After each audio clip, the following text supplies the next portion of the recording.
liked by The Sound of Violence. I fucking had that at it was a WBC title defense. And I'm doing completely legal throws, Muay Thai throws. And he's telling me no more slamming her on the canvas. He's What? like, he says this ain't no jujitsu. No. Literally. The referee said Cecil this? Peoples, yeah. Cecil Peoples. You said his name. That's Voldemort.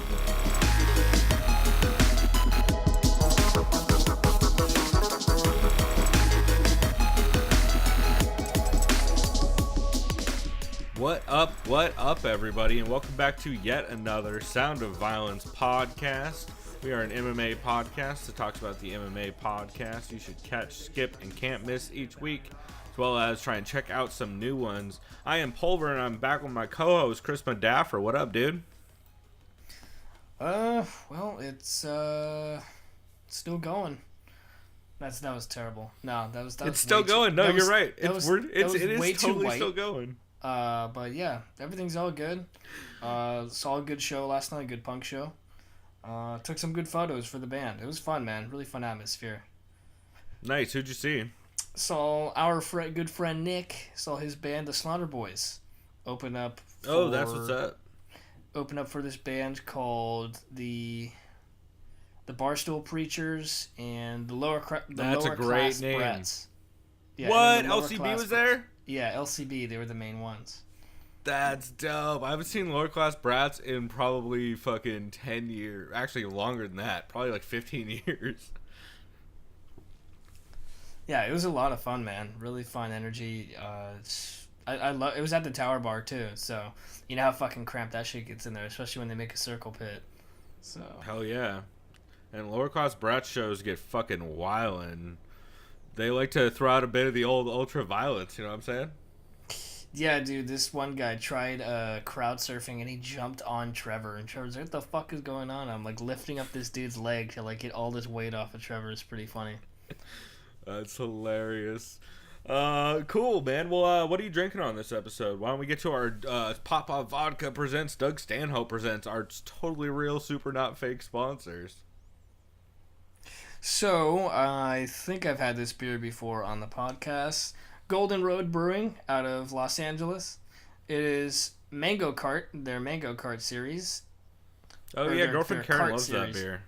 Yes, their wheat ale series. It's their mango wheat ale, the Mango Cart. I know they have pineapple cart, which I've tried. They have watermelon cart. Basically, any sort of fruit vendor that you see in LA, they have those beers, as far as the fruits. Yep. This is a tasty one. How is it? I like it a lot. It's not too sugary. It does have quite a bit of sugar for a wheat beer, but it's not like overpowering. I like it. It's smooth. That's what's up. A little known fact about Golden Road, that is actually an Anheuser-Busch brewery. Oh, you mean it's like one of the smaller... Yeah, Yeah, they're owned by AB InBev. oh well. I mean... Yeah, I mean, they still make okay beer here and there. Yeah, their Hefeweizen's probably my favorite beer. The brown one or something? Or no, that's the red. It's They not. have a Hefeweizen that I like. Yeah, they have some decent stuff. I am drinking this week from Prairie Artisan Ales Vape Tricks, which is a sour ale aged on cherries that I'm Ooh. pretty excited about. That sounds real good. It's fucking delicious. I'm a big fan of this beer. I picked it up. Shouts out to Preferred Liquors out in Santee. The dude who works at that place, or I think owns that place, is super nice. And yeah, they have fucking they sell all their 6-packs are also single cans. You can just pick up a single can instead of the whole 6-pack. You said the name of the beer dope. was Vape Tricks?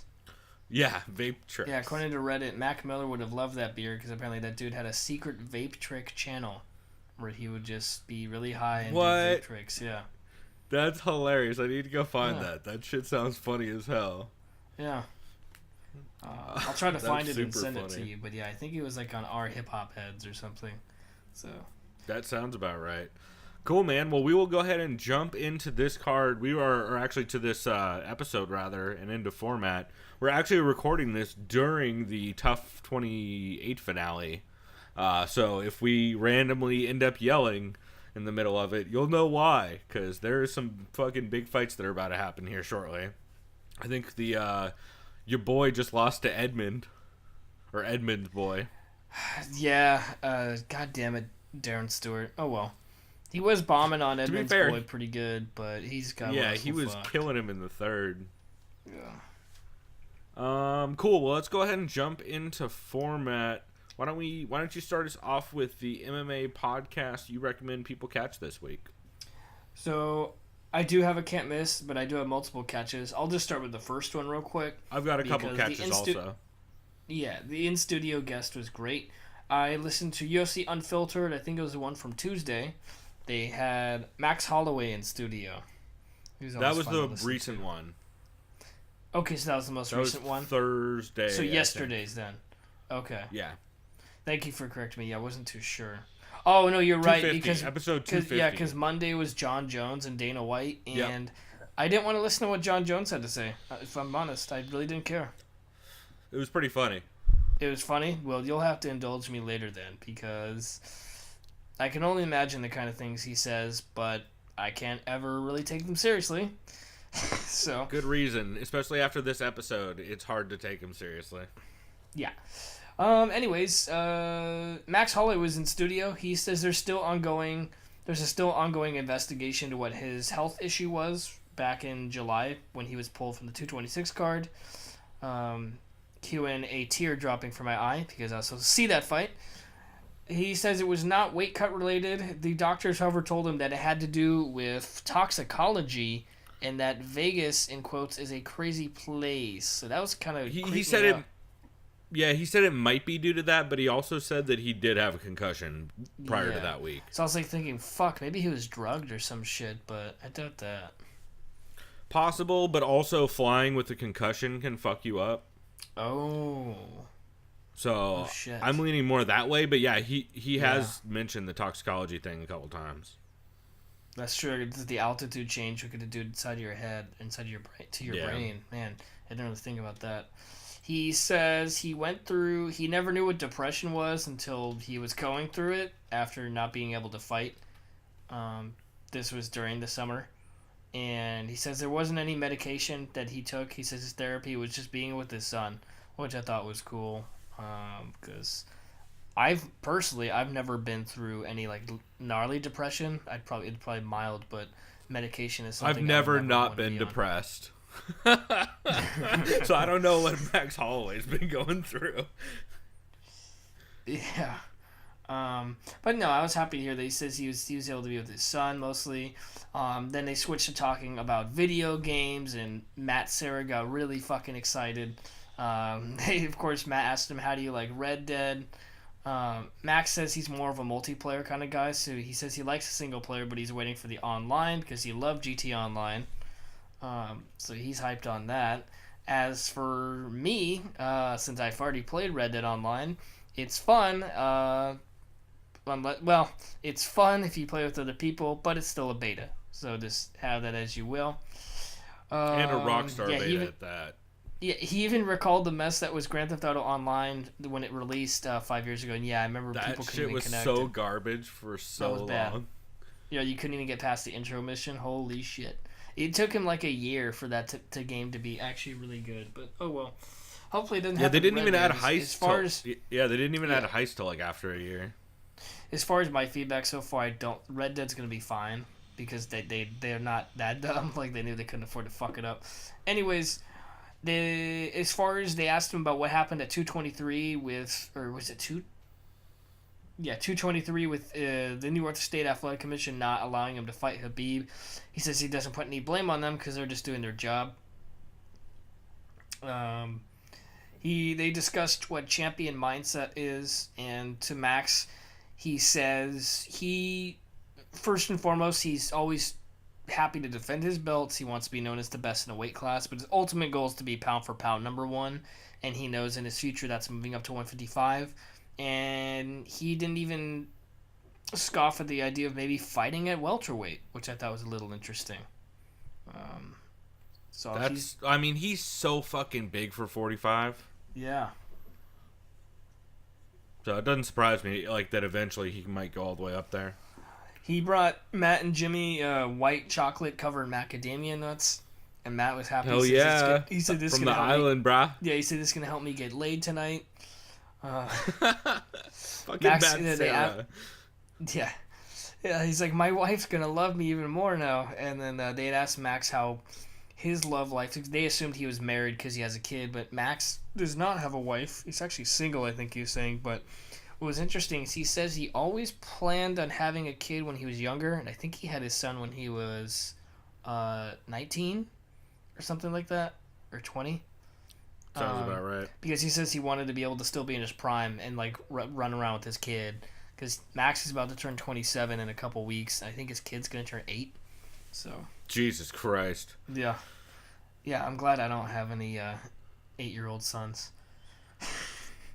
Agreed. I'm glad I don't have any children. Yeah, touche to that. Hopefully I won't ever, if I'm lucky.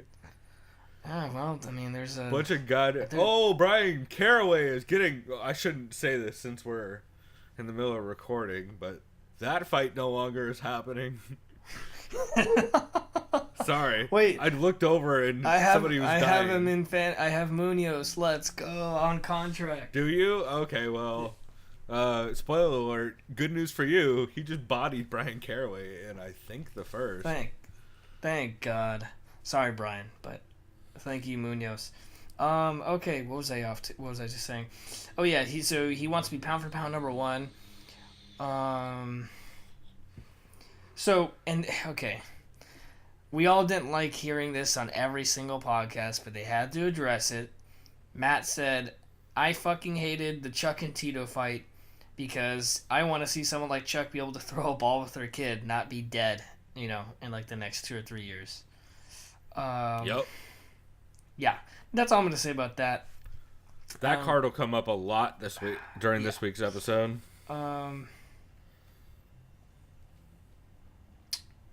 Yeah, and then that's all you had for Unfiltered? Oh, you have more? Yeah, sorry, I was fucking blanked for a second. No, I got you. It's all you had to say about the fucking Chuck Tito thing. Yeah, my brain had to do a Control-Alt-Delete because literally just. I have a new scale for sadness thanks to that. Which is how sad does something make you from 1 to Chuck vs Tito 3? Oh God, you know what that reminds me of? Remember I sent you that really cool comic book art that someone I found on Reddit about Chuck going to the Shadow Realm. God, yeah. Oh God, that all makes sense now. Oh yeah. No. Super depressing. Oh, now I'm really sad. All right, well, I'll end it on that. Basically, Max, he had talked about the end of it, what it's like to host an after party in Vegas, and it's basically just a bunch of people taking pictures with you, and you just drink and have a good time. And I could attest to that, seeing that DC didn't really see him drink too much, but it looks like he was happy. He's with his wife. So, yeah, that was my first catch. Did you? You had multiple catches as well, right? Yeah. My first catch. We'll start off with something upbeat. Was the JRE MMA Show episode 49 with Miriam Nakamoto. Miriam is a professional Muay Thai fighter. Had a ton of fights. She's also fought in MMA, I think 4 times, something like that. But a handful of times in Invicta. And she is just cool as hell. I just really like this episode. I didn't know much about her prior to this. I mean, I'd seen her fight Jessamine Duke back in the day, and I saw one of her other Invicta fights, I think the most recent one. But she's just fucking very personable and like a lot of fun. They talk a lot about old kickboxers, like Rob Kamen and some of the great Holland kickboxers. They talk, of course, about eye injuries in MMA, because Rogan is obsessed with fucking eye pokes. Boxer versus kickboxer fights. They do talk about Chuck versus Tito and why Chuck's style was the death of him in that fight. Miriam talks about a fucking MMA fight she had. This is actually, you know what? This is probably the intro clip that you heard. Actually, I will tell you right now, this is the intro clip that you heard.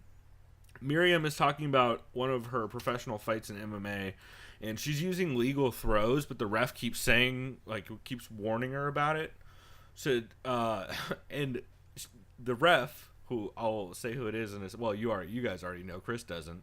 The ref says, "Stop throwing her on the canvas. This ain't no jujitsu." During it was a Muay Thai fight, not an MMA fight. Oh, okay. Which you're allowed to use trips like a motherfucker and throws. Yeah, that's what I thought. Muay Thai. But the ref literally says, "Stop throwing her on the canvas. This ain't no jujitsu." That ref's name, Cecil Peoples.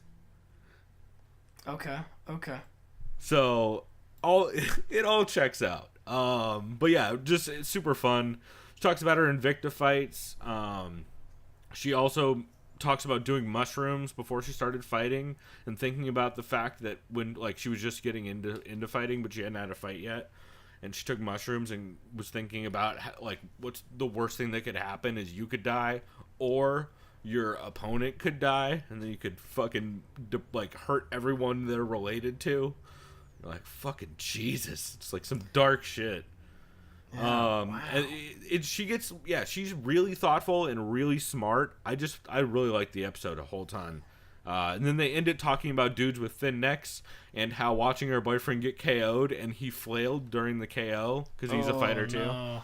So he reached out to he kind of covered up weirdly during a flurry where he was getting clipped, and she just keeps talking about how I was like, man, I couldn't do it after that. It was ugh. It's like, oh man, that's savage. But a lot of fun. She's just great. That's cool. Yeah, goddamn, it just reminds me. I have so many Joe Rogan podcasts I need to catch up on. It's ridiculous. Yeah, that was a really good one. I definitely recommend it. But yeah, that's what I had for that. She's a ton of fun. She's very personable, and there's a lot of fight talk in it, which is pretty rare for Joe Rogan. Shouts out to the Fight Companion from last weekend when Brendan Schaub decided to ask Eddie Bravo about conspiracy theories for fucking 2 hours for no reason. Oh, that's right. Why would you do that? I think Brendan Schaub is just fucking with everyone listening at this point. He's literally asking, so Eddie, why would anyone make up the fact that the Parkland or the whatever shooting with the kids happened? Why would anyone make that up? Oh, Sandy Brendan, Hook? why would you? Yeah, Sandy. He's like, why would anyone make up Sandy Hook, Eddie? It's like, dude, why would you? This is literally supposed to be about the fucking Beijing card. Why would you bring that up right now? Oh, god damn it. Yeah, that almost was a skip, but they did actually talk about fights and fighters in the beginning. Not the ones that were actually happening at the event they were supposed to be watching, but they at least did talk about fighters and fights. Okay. So, yeah.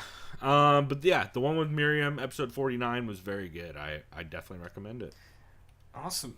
And then should I get into my second catch real quick? Yeah, jump right into it. So, it's a new show for me, at least. I hadn't listened to before. I believe I've seen it quite a bit on MMAPodcast.com when I scroll. Don't know why I never clicked on it. It's MMAzing Radio.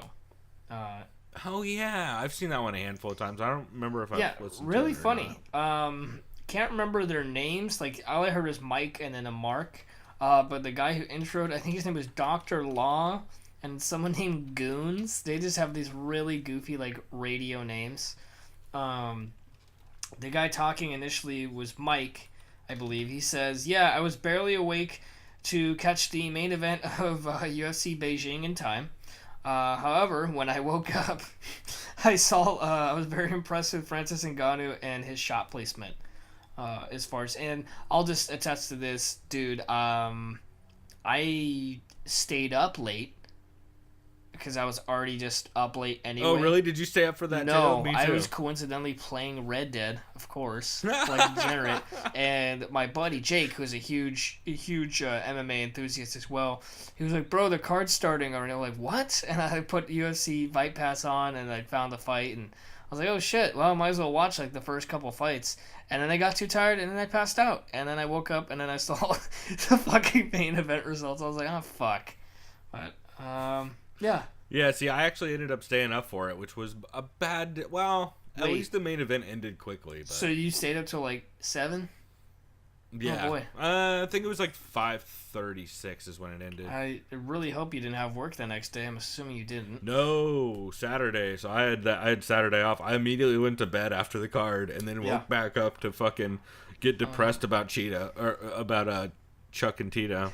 It's Cheeto. I mean, you're pretty much right. Just call it this. Pretty much. They're a creative fighter. So yeah, they were impressed with Francis Ngannou and his shot placement.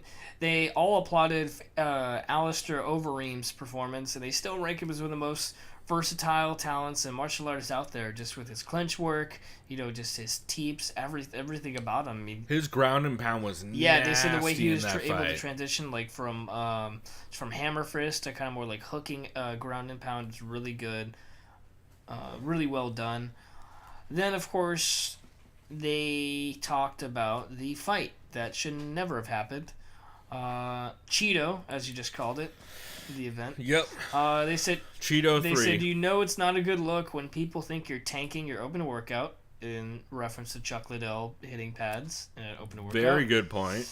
I think especially when they find out you're not taking it. Mark or Dr. Law, whatever his name is, asked Mike, hey, so Tito Ortiz claimed that they did 200,000 pay-per-view buys.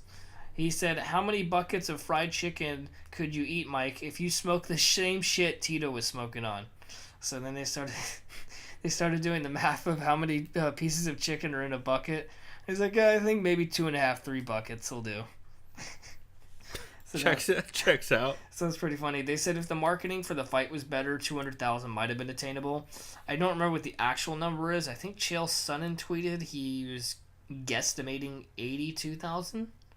So I've heard Dave Meltzer said around 70 was his estimate, but I've heard as low as 25 from some people. That I'm guessing 25 probably doesn't include online. It's probably all like actual pay-per-view buys. Wasn't it originally listed at $40 for pay-per-view and it plummeted all the way to like $15? No, so it was originally listed at 50. They then dropped it to 40, and there was supposed to be a Fight TV promo on Black Friday for like 2 hours where you could get it for $20, but they ended up having to pull that deal before it actually happened. Oh, okay. Well, it was like one of those things where they didn't read the contract enough, and evidently the contract prevented them from actually doing that. I am not sorry if you sadly paid that much money for this piece of shit card all around. I definitely didn't. Yeah, I think I watched the Gleison Tebow fight, why? And this was while I was tailgating at the Aztecs game, which was a fun game. Oh, yeah, I was too drunk by the time you hit me up about that. I didn't end up making it down. It's all but good. I did hear you met somebody very cool there. What's up? Oh, yes. I did. And yeah. I will just say this now. I cannot speak of this while recording. I'll have to tell you off air. Just because it's some really... I would... it would be slander, honestly, even with not naming a source. I just can't do it. Yeah, so I'll talk to you about that when we're done. You're gonna love it, what I have to say. I don't doubt it. Anyways, oh yeah. So they said Chuck. To be fair, if anybody deserves to be slandered, I could think of one UFC fighter that could deserve to be slandered. I could think of 2, but yeah, it's probably more. Well, the one that everyone figures it is. Yeah. Well, not the one, because there's so many. There's a lot. Anyways, moving on. Let's just say he's a very, very white dude. He's very white.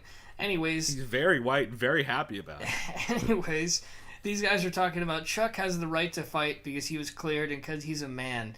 And then Mike sadly says he's a 48-year-old man with the mohawk.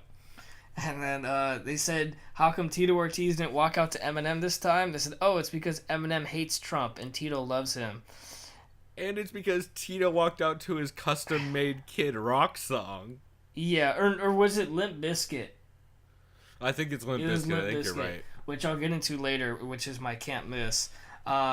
Anyways, then they argued Randy Couture would also vote for Trump, and then one of the guys was getting all... Oh, speaking of people who are slandered... Oh. Wait, what do you mean? Going. Nothing. No, I see what you mean. Definitely what. Well, this is from them. This is them saying that. So not me. I got it. Yeah. I got it. It. I'm not saying I'm not talking about anybody in particular. Let's keep moving. Yeah. Anyways, then they got to the argument. Oh, speaking of Captain America, would Steve Rogers have voted for Trump? The guy Mike apparently thinks so, but he's pretty much very wrong. There's no way. That would happen. So. They argued about that for about 15 minutes or about 10 minutes. It was pretty funny. And then I didn't really have any other notes, but I like the banter between these guys, and I'm definitely going to give it another listen when I see it show up. So, Cool, yeah, I'm gonna have to check that out. I'm pretty sure I've listened to it way back in the day, but I don't remember off the top of my head. Because it's definitely been a while, so I'll have to give that a listen. Cool, man. And then did you have another multiple catch? I have one more catch. Speaking of depressing Cheeto news, the Co-Main Event Podcast did a live Power Hour stream for Cheeto 3, and oh boy was it sad. Although there was some high points. Number one, Sir Nigel was on, which is always fun. Yeah, that is always fun. He was off camera as well. Go figure. I mean, yeah, they're just gonna. Isn't it like it's their buddy named Dan or some shit? I can't remember. I think someone's something talking about like it. that. Yeah. But yeah, it's funny hearing him on there. You guys actually heard him on the intro of the show, and you're gonna hear him on the intro to the show going forward, because he said on the podcast the phrase "the sound of violence" liked, and I feel like that's a good way to intro our clips for the beginning of the episode. That's awesome. Thank you, Sir Nigel. But yeah, it was just goofy. Basically it's Chad, Ben, and Sir Nigel hanging out. Chad's dad could not make it because he was turkey sleepy. So he was passed out already. But they start with the Lawler fight, and they watch that. Ben watched the earlier parts of the card, and then from then on, it just turns weird. Sir Nigel starts getting obsessed with trying to get a tweet on the broadcast, so he's just tweeting out shit. Actually, we liked his tweet, which is how we got the clip. But I think he was tweeting out stuff out like, "These guys are gonna come out and brawl," or weird shit like that. They talk a lot about Tom Lawler being in a porn, which leads to Ben pulling up the porn and watching it during the broadcast. Okay. That checks out. It's real weird. I mean, they talk about. Go ahead. Oh no, I was gonna say, well, would that be more entertaining than watching that card? One has to ponder. Oh, well, hopefully less depressing. Yeah. Let's see. They talk about what Chuck Liddell's comeback run would look like if he gets a win over Tito. Spoiler alert. His run's not looking good. They talk about whether Iceman.tv is still a thing, which it is not. Chuck had the classic Iceman.tv link on his shorts, but it just goes to a dead website. Oh, great. So it's great news for how much Chuck Liddell probably made in sponsorships for this card, is the fact that he couldn't even get his own website to be live for it. And then let's see. So then the actual fight happens. Ben says the line, or I don't remember if it's Ben or Chad says the line, "We made it a minute in here in the first round and nobody's dead," which is a rough sentiment about 2.5 minutes later, and then everyone just gets super depressed and sad. So it was just goofy, but it was a lot of fun. So it's the only way you should watch. If you're ever going to watch that card, or the last two fights, definitely watch it with that, because at least there's some levity to the deep, deep, dark depression you're inevitably going to fall into afterwards. So would you surmise that card as kind of like a Dada versus Kimbo 2? Oh, boy. No, because that was fun. That in was like fun a very in a morbid kind of way. Yeah. Yeah. It was fun in like a fucked up circus kind of way. This was sad in like a euthanasia kind of way. Yeah, this is basically Chuck Liddell got Terry Schiavo'd. Oh, Jesus. I mean, if I'm just going to put it out there, I mean, you set it up. I just had to fucking Oh. roll the ball down the lane, man, and pow! Nailed it. Nailed it. Well, that's a perfect segue, Chris, into the shows that we think should get Terry Schiavo'd this week. What is the MMA podcast you think people should skip? Full disclosure, despite what I just said, just because we say that your show is a skip this week, it doesn't mean that we don't think your show is worthwhile overall. Eugene S. Robinson style disclaimer. We just think that this episode was not worth the time it took to listen to, or you said some egregious shit 10 minutes in, and then I had to fucking force shut off the fucking podcast because I got so aggravated. But we'll get to mine in a minute. Chris, why don't you tell us your skip for this week? So the podcast that I had to unfortunately pull the plug on was MMAJunkie. Mostly Which one? Oh shit. The one where Rafael Dos Santos was the guest. Is that the one where Rafael Dos Santos blows a tire in his car during the interview? Yeah, let's just say I never got that far. Oh boy. Let's just say for the first 15 minutes they talk about betting at casinos and losing money. That was fun. Yep, that sounds right. And what really lost me is they recap Cheeto.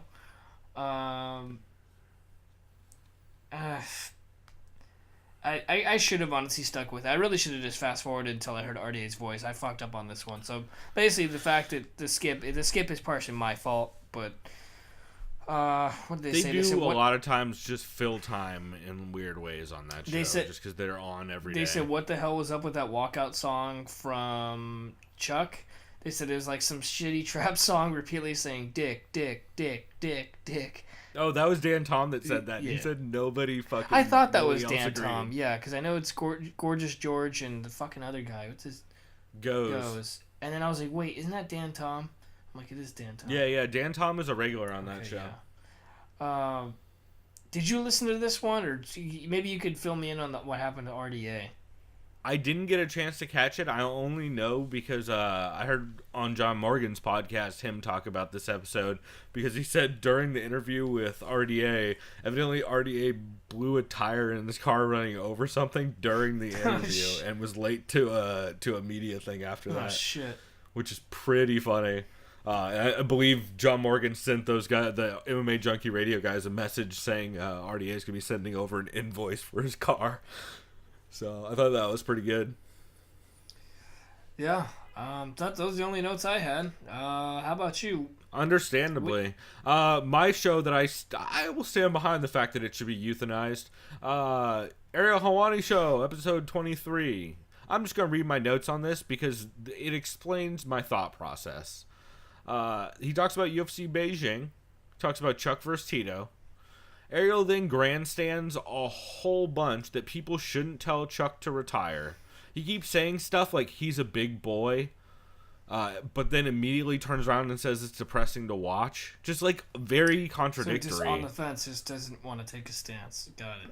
100%. But you know he follows all of that grandstanding up with saying, oh, also, why don't we go to John Hackelman, who we have on the line, Chuck's former boxing coach who refused to be part of this fight. Great. And that's when I bailed. I was like, yo, you can't fucking grandstand that people shouldn't tell Chuck to retire and then cut to the dude who you know is going to say over and over again that Chuck should retire. Because it's fucked up. It's just fucked up.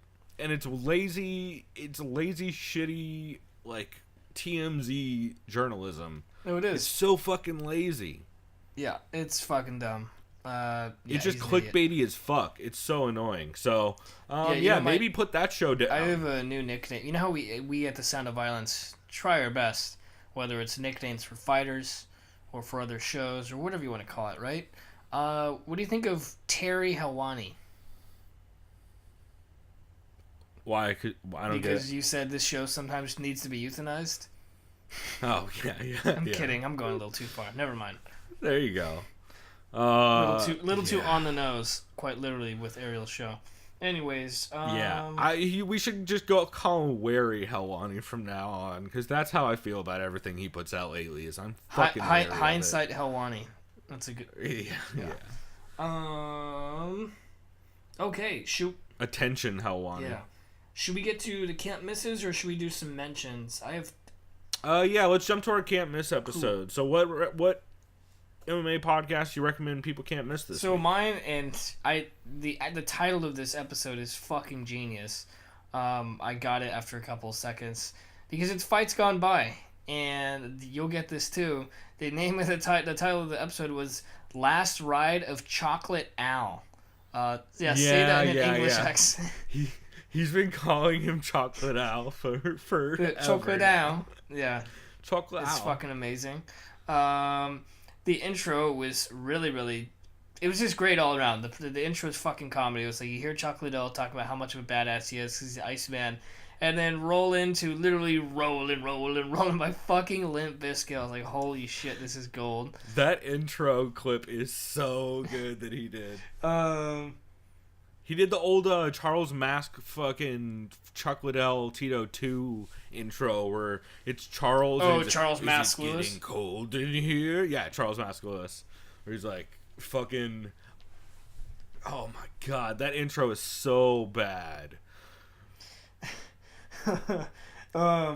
Jack said, hey, you need to give me credit where credit's due. I predicted what would happen with the Floyd versus Tension bullshit. He said no one's going to want to pay to watch a 9-minute exhibition. Oh, yeah, could you give us a quick little spoiler? Macy... Yeah, spoiler, Macy Chasson is on Panicky and Zed's back with the fucking body triangle working for an RNC and has been doing really good in this round. She is doing much better than I thought she was going to in this fight. Also, as I tweeted out this week, fucking sign me up for the Macy Chasson bandwagon. Number 1, she's out of New Orleans. Number 2, she is cool as hell, and I'm just a fucking fan. What was this the women's featherweights, right? Yeah, it's the finale championship, whatever the fuck they call the last fight of the featherweight division. Heavy fighters, whatever it's called, I can't remember. Yeah, no, I think it's heavy hitters. Heavy hitters, yeah. Which is ironic because Macy's the only one that had a KO on the whole season. I think it was a TKO. Oh well, I mean maybe she'll win.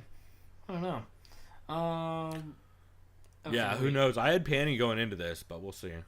Anyway, so you were talking about Jack. Then talks. Oh right, Jack. He talks about Rachel Ostovich's piece of shit husband who beat the fuck out of her, as well as Andrea Lee's shithead Nazi husband.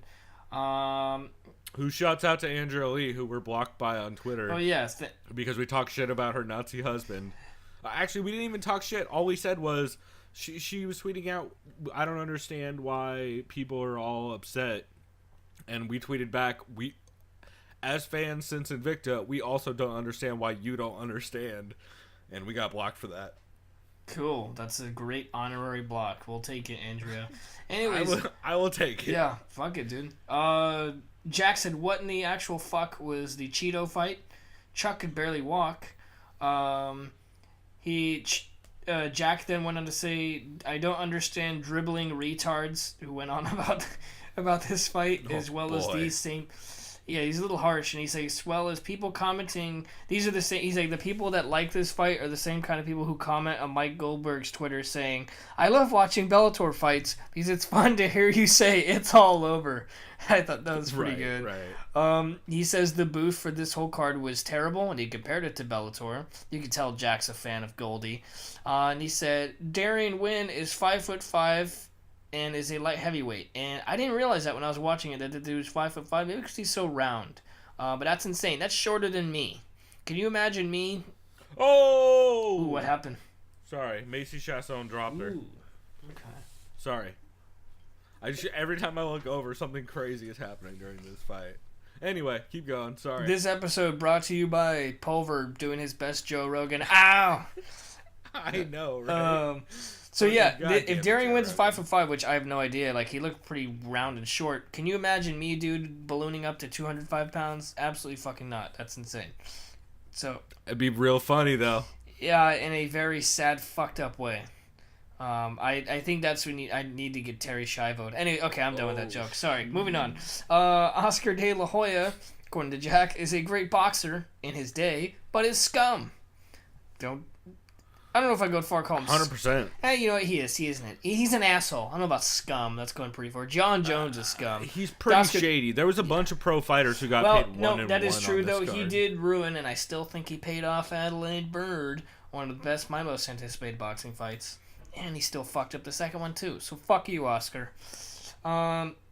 This fight only mattered to Tito.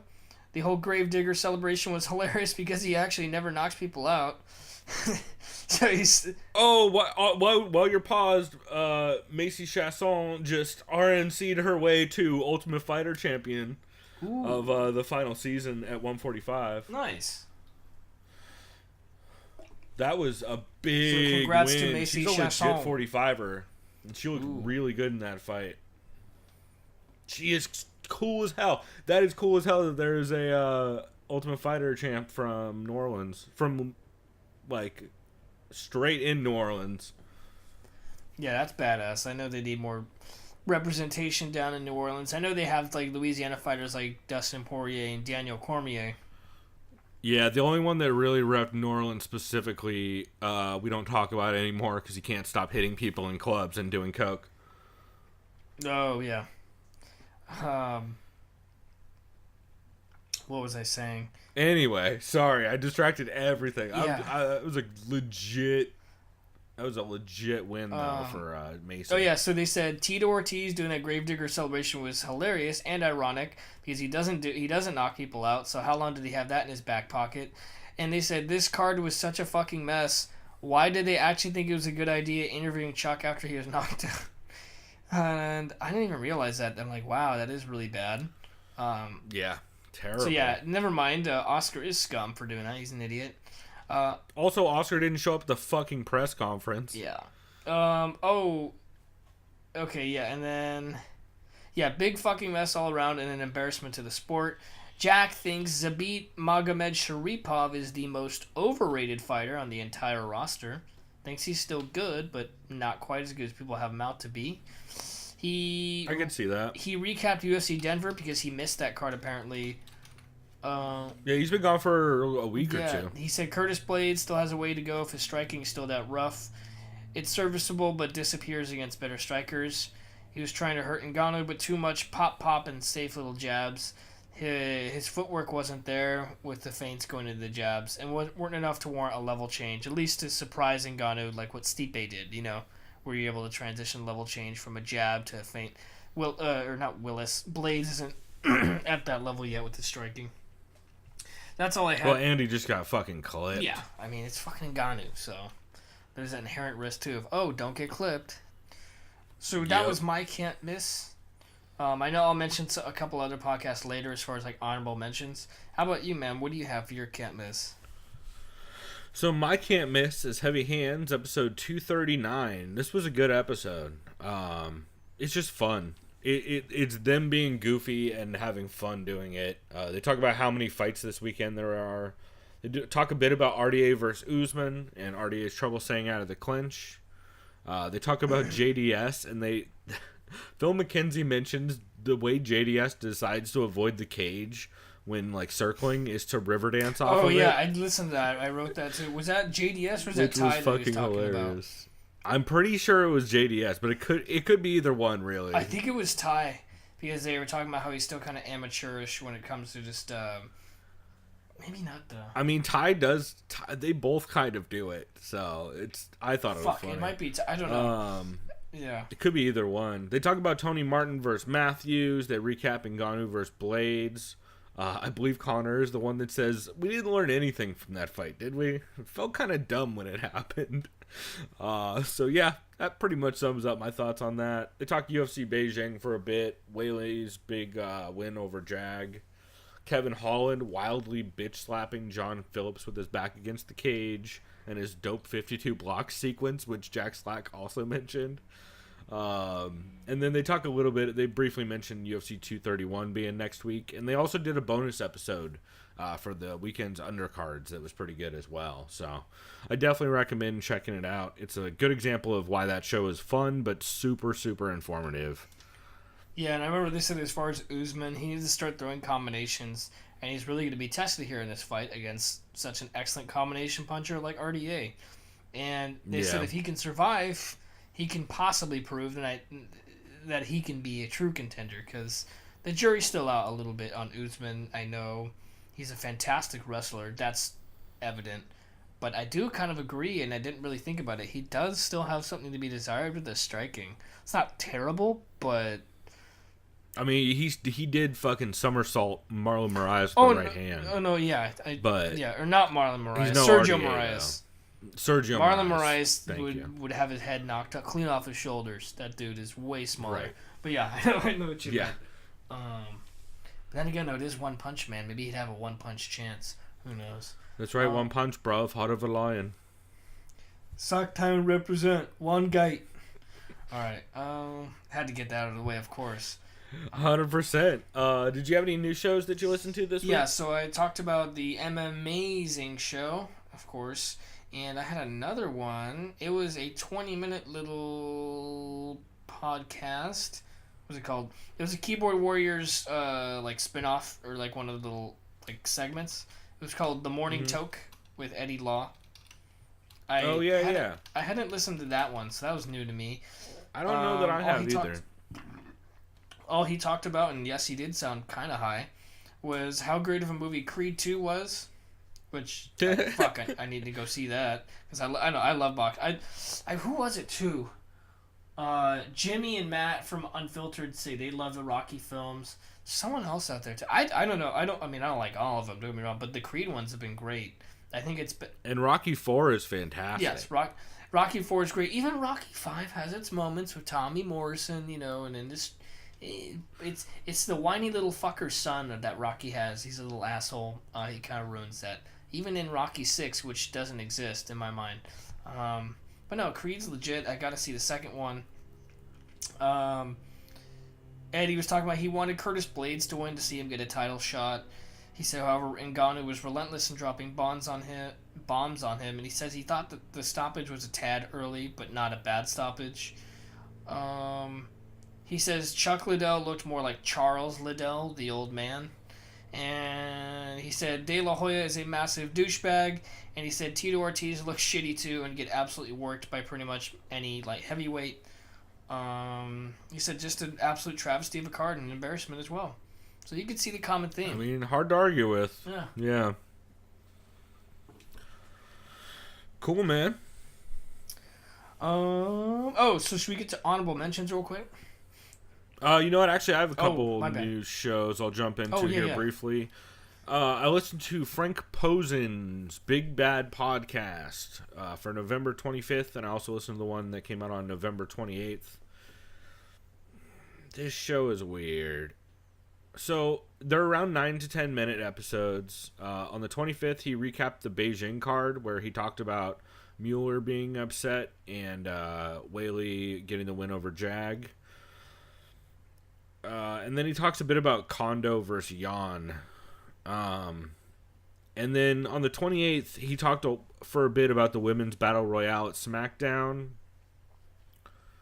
I believe one of the quotes was, she can get her, about, I think it was, I don't know if it was Becky Lynch or who, but I think the quote was, she can get herself over. She doesn't need any help from Vince McMahon, believe me. Just like this episode's all pro wrestling, like women's pro wrestling talk. He talks about Alexandra Albu and Emily Whitmire fight announcement. And then here's some quotes. One thing, of course, about Albu. One thing about her, she definitely has sex appeal. Wait, what show is this? Because I thought that was, you sound like the Hank Hill guy from that one show for a second. I'd like to think it's a pretty accurate impression. Frank Pozen's Big Bad Podcast. He also says she's done modeling in Russia, so let's say she's photogenic. Oh boy. Yeah, at no point does he address why his show only ever talks about women. Doesn't mention it. And it's real weird, man. It's real weird. Made me uncomfortable. So maybe don't go listen to that show unless you want to be kind of skeeved out by it. But I did listen to a fantastic show hosted by a female this week, the MMA Nerd podcast hosted by Ashley. She is back from a break, and it's her second time recording the episode because she had a corruption problem with the file. I fucking feel you. And she recaps UFC Beijing. She talks about how Cheeto made her sad and how the announcement for Adesanya versus Silva made her sad. She takes some questions and... she makes fun of people who still watch TUF and says their opinion is questionable. She previews the TUF finale. Don't necessarily disagree. Me neither, as someone who watched this season of TUF, which was actually pretty good. I really liked it, but still. Let me clarify. I liked the 145er section of it. The fucking heavyweights, man. Good God. Some of those fights were fucking travesties. She calls UFC Adelaide old dogs versus young pups, which is a pretty good observation, considering, well, we'll get to it later. She also focuses on some of the flyweight fights, since it's probably the last time we're going to see him in the UFC. I just really like Ashley. She's fun, and she has a subtly dry sense of humor, but seems very genuine. At one point she says, "If I'm being honest, I think Justin Willis is going to win in a way that hurts my feelings," against Marcut, which I really enjoyed. And that was where she answered the question I sent her this week on a scale from 1 to 10, on a scale from 1 to Chuck vs. Tito 3, how sad does the Adesanya vs. Silva fight announcement make you? And she almost gave it a Chuck vs. Tito 3, but she backed down to a 9. So I give it. I give it a. That was fun. Never mind. I'm not going to go there again. I give it a Charles. Yeah. I give it a Charles Liddell. He's an Yeah, old man, just going back to the Shadow Realm. Yeah, it's rough, man. But it was a really good episode. I'm definitely going to listen to Ashley's podcast going forward, the MMA Nerd. I just really liked it. I thought it was fun as hell. Especially for a second attempt at recording an episode. Those are tough to do, because it's hard not to just sound played out and like you already said everything before. But I really enjoyed it. And then the other new show I listened to, I'll very briefly cover, is the Wednesday MMA Show, Episode 1, with Lucas Grandsire and Farah Hanoun, or I think it's Hanoun, maybe it's Hanoun, with Farah, who's great on Twitter. So they talk about Chuck vs. Tito. This is their debut episode. They answer some fan questions about stuff like, will the UFC ever go to Wales, and where will Sage end up? Which, spoiler alert, Yep. Sage is in one now. Yep. Chatri and him both tweeted that out.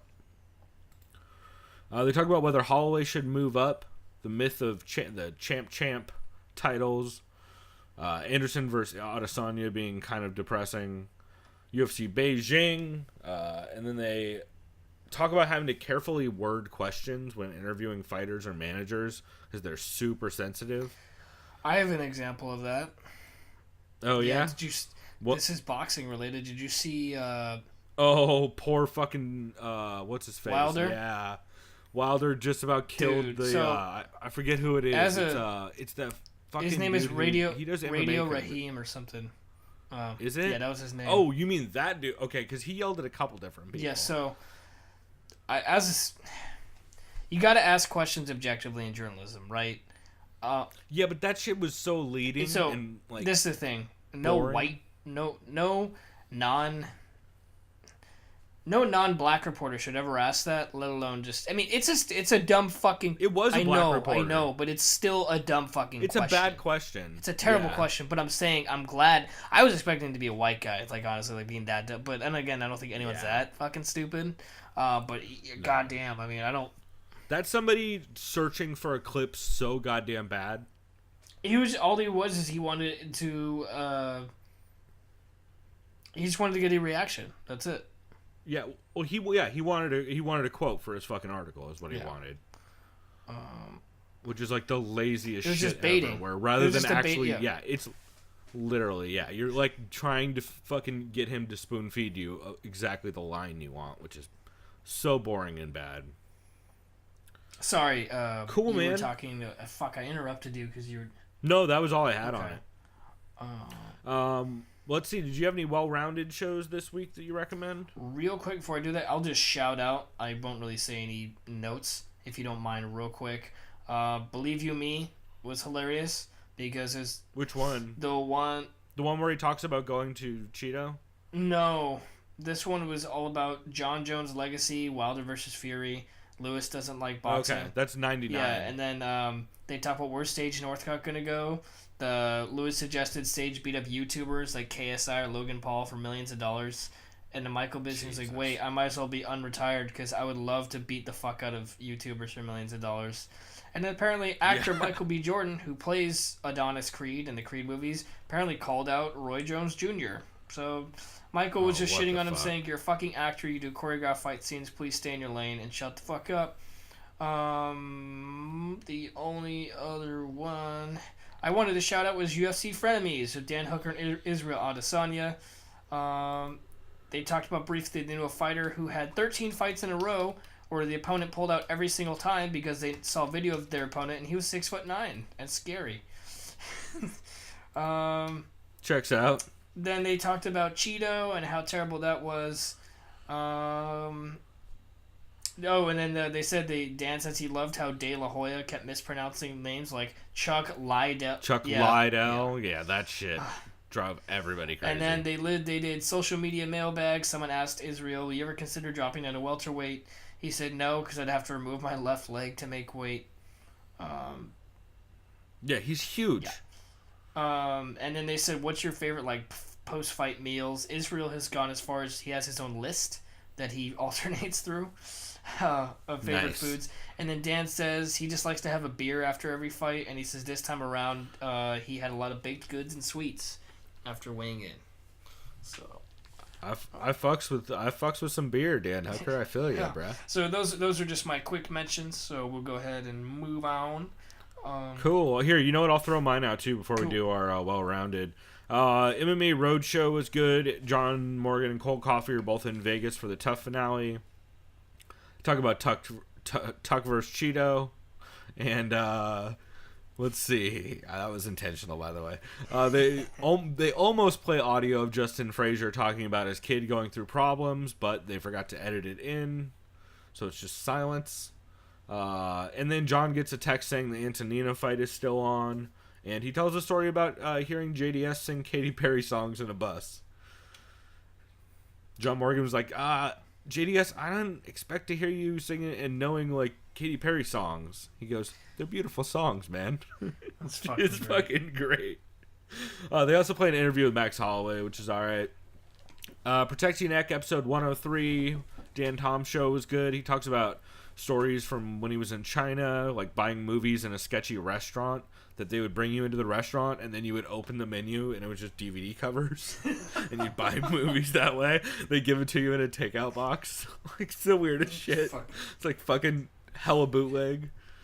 MMA Heat episode 143 was pretty decent. Karen, Bryant, and Alan Joban were drinking Arrogant Bastard in honor of Alan's birthday. Nice. They talk about the Fox stuff ending, and Karen gets a little buzz. It's pretty good. That's funny.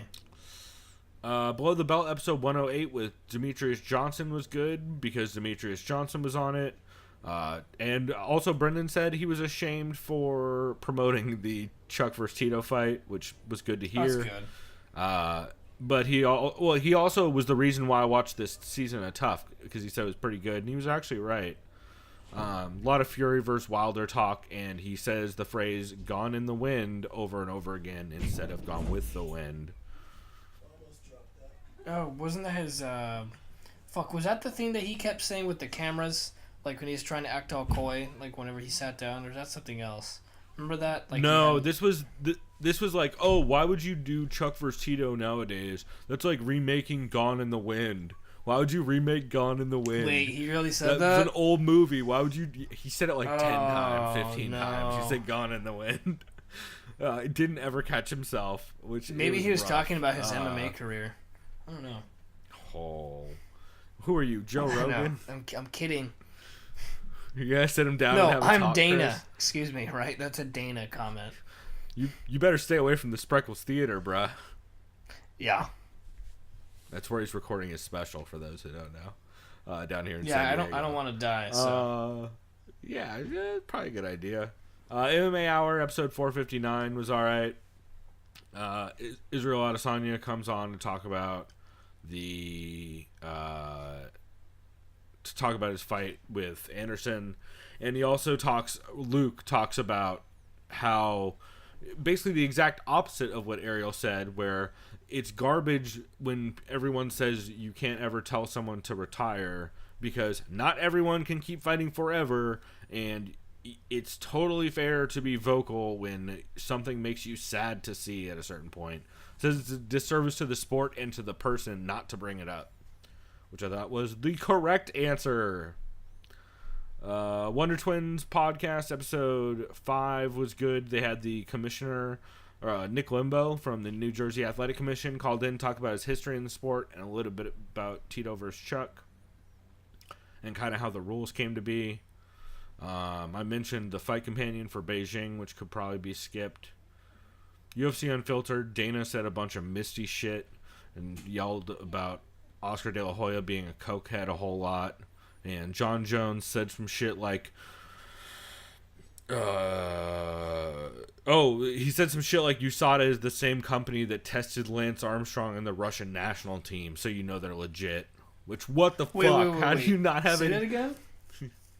John's like, oh, well, you know, USADA has been around forever. They're the people who tested Lance Armstrong and the Russian national team. Which is like, really, bro? Those are your two examples when you're trying to say you didn't do steroids? I'm recording. No worries, dude. It's all good. So he's... It's all good. I'll cut that. No. Okay, wait. What were you just saying? So he was questioning USADA? No. John said that USADA, he was talking about how USADA is legit and they figured out, or they were the ones that said, I didn't actually do steroids. It's like he keeps using the line, it's like the amount I had in my system is like a pinch of salt in a swimming pool. And then he says that USADA is the same company that tested Lance Armstrong and the Russian national team, so you know they're legit. Oh, boy. Which, yeah. I mean, great examples if you want to try and prove that you're innocent, to bring up Lance Armstrong and the Russian national team. That's like saying this. Yeah. Let me think.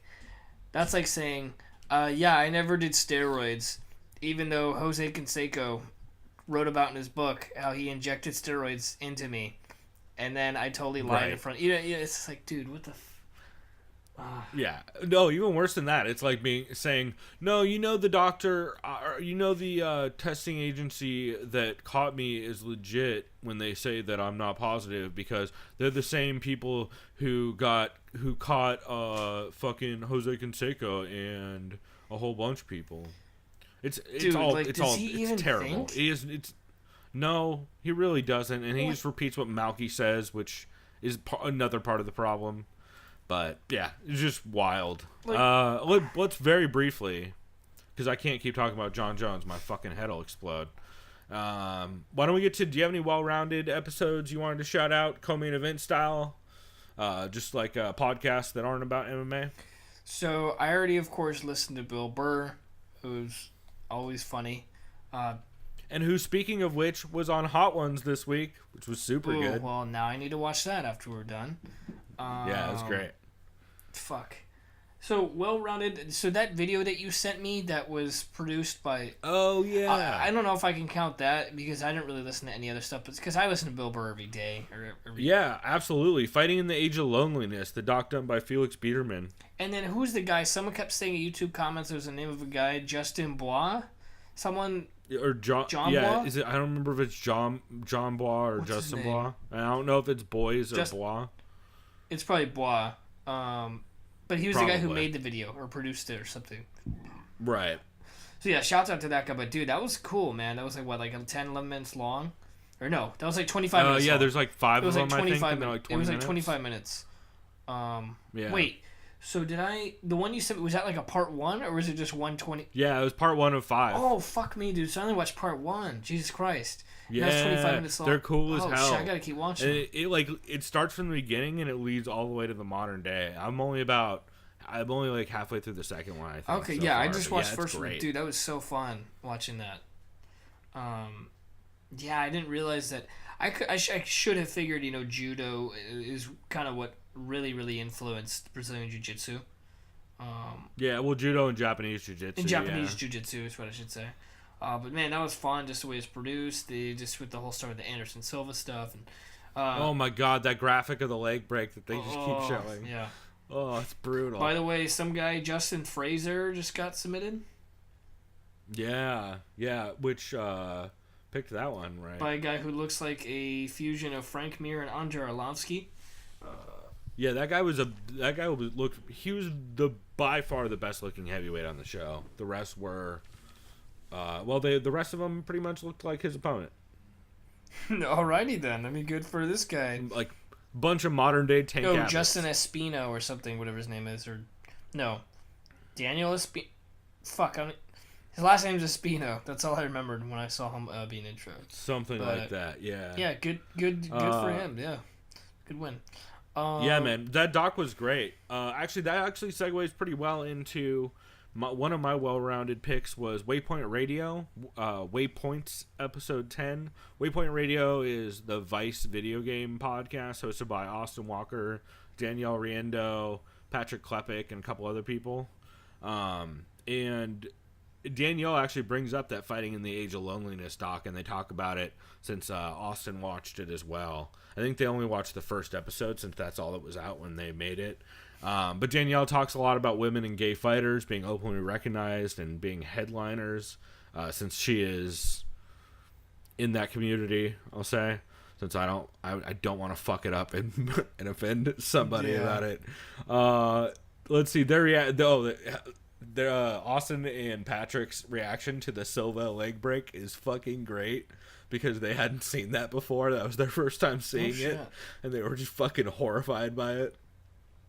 Then they talk a bit about Evangelion. Is it Evangelion or Evangelion? I never remember. The anime that just showed up on Netflix. That is like the anime from back in the day. I don't know how you pronounce it. I think it's Evangelion. I think it's Evangelion. I'm pretty sure. Yeah. But yeah, anyway, they talked about that for a bit, and it's a good show. I really like Austin Walker since his Giant Bomb days, and Danielle Riendo is cool as hell. She's the one that was part of the reason why they did a short doc about Angie Hill being a cosplayer and stuff. That's right. So I remember you that's showing me pretty those. dope. She also does jiu-jitsu and has competed in some I think she's either a white or a blue belt. Okay.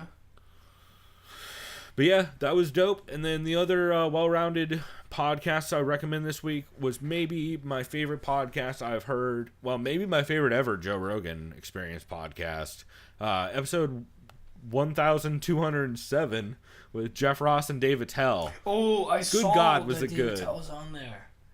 Oh, man. Yeah, so Jeff Ross and Dave Attell have a new special on Netflix called Bumping Mics that's fucking hilarious.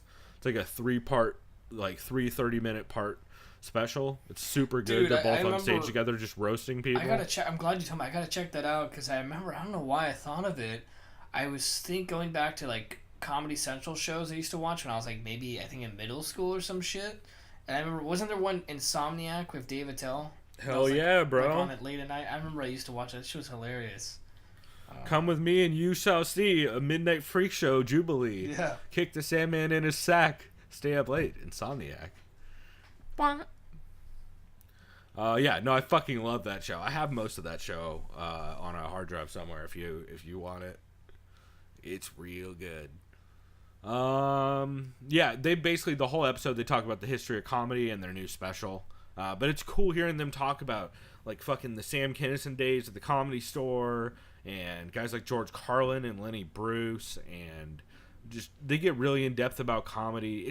It's cool as hell, and I really really enjoyed it. It's probably my favorite Rogan episode to date, or at least one of them. So, highly recommend it. Fuck yeah, dude. Cool, man. Well, we will be back. We are going to, since I think right now, Usman versus RDA is about to happen. So we're going to take a break and watch that. And when we come back, we will recap that and then give our picks for this UFC Adelaide card that's coming up. Hell yeah. Cool. Well, we will be right back. In the meantime, you can listen to this clip provided by Judo Bill of Heavy Hands, where they talk about, I'll just say they talk about Brian Caraway a bit. And I already had this clip in mind, but Judo Bill hit me up being like, bro, this clip. So, check it out.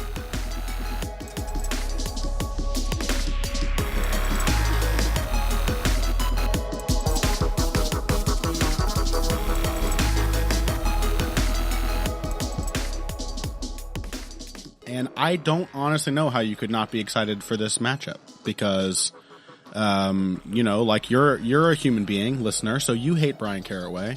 But you have to also acknowledge he's generally in good fights, and you're a human being, so you love watching Pedro Munoz fight, don't you? I mean, what's wrong with you if you don't? It's always incredibly fun.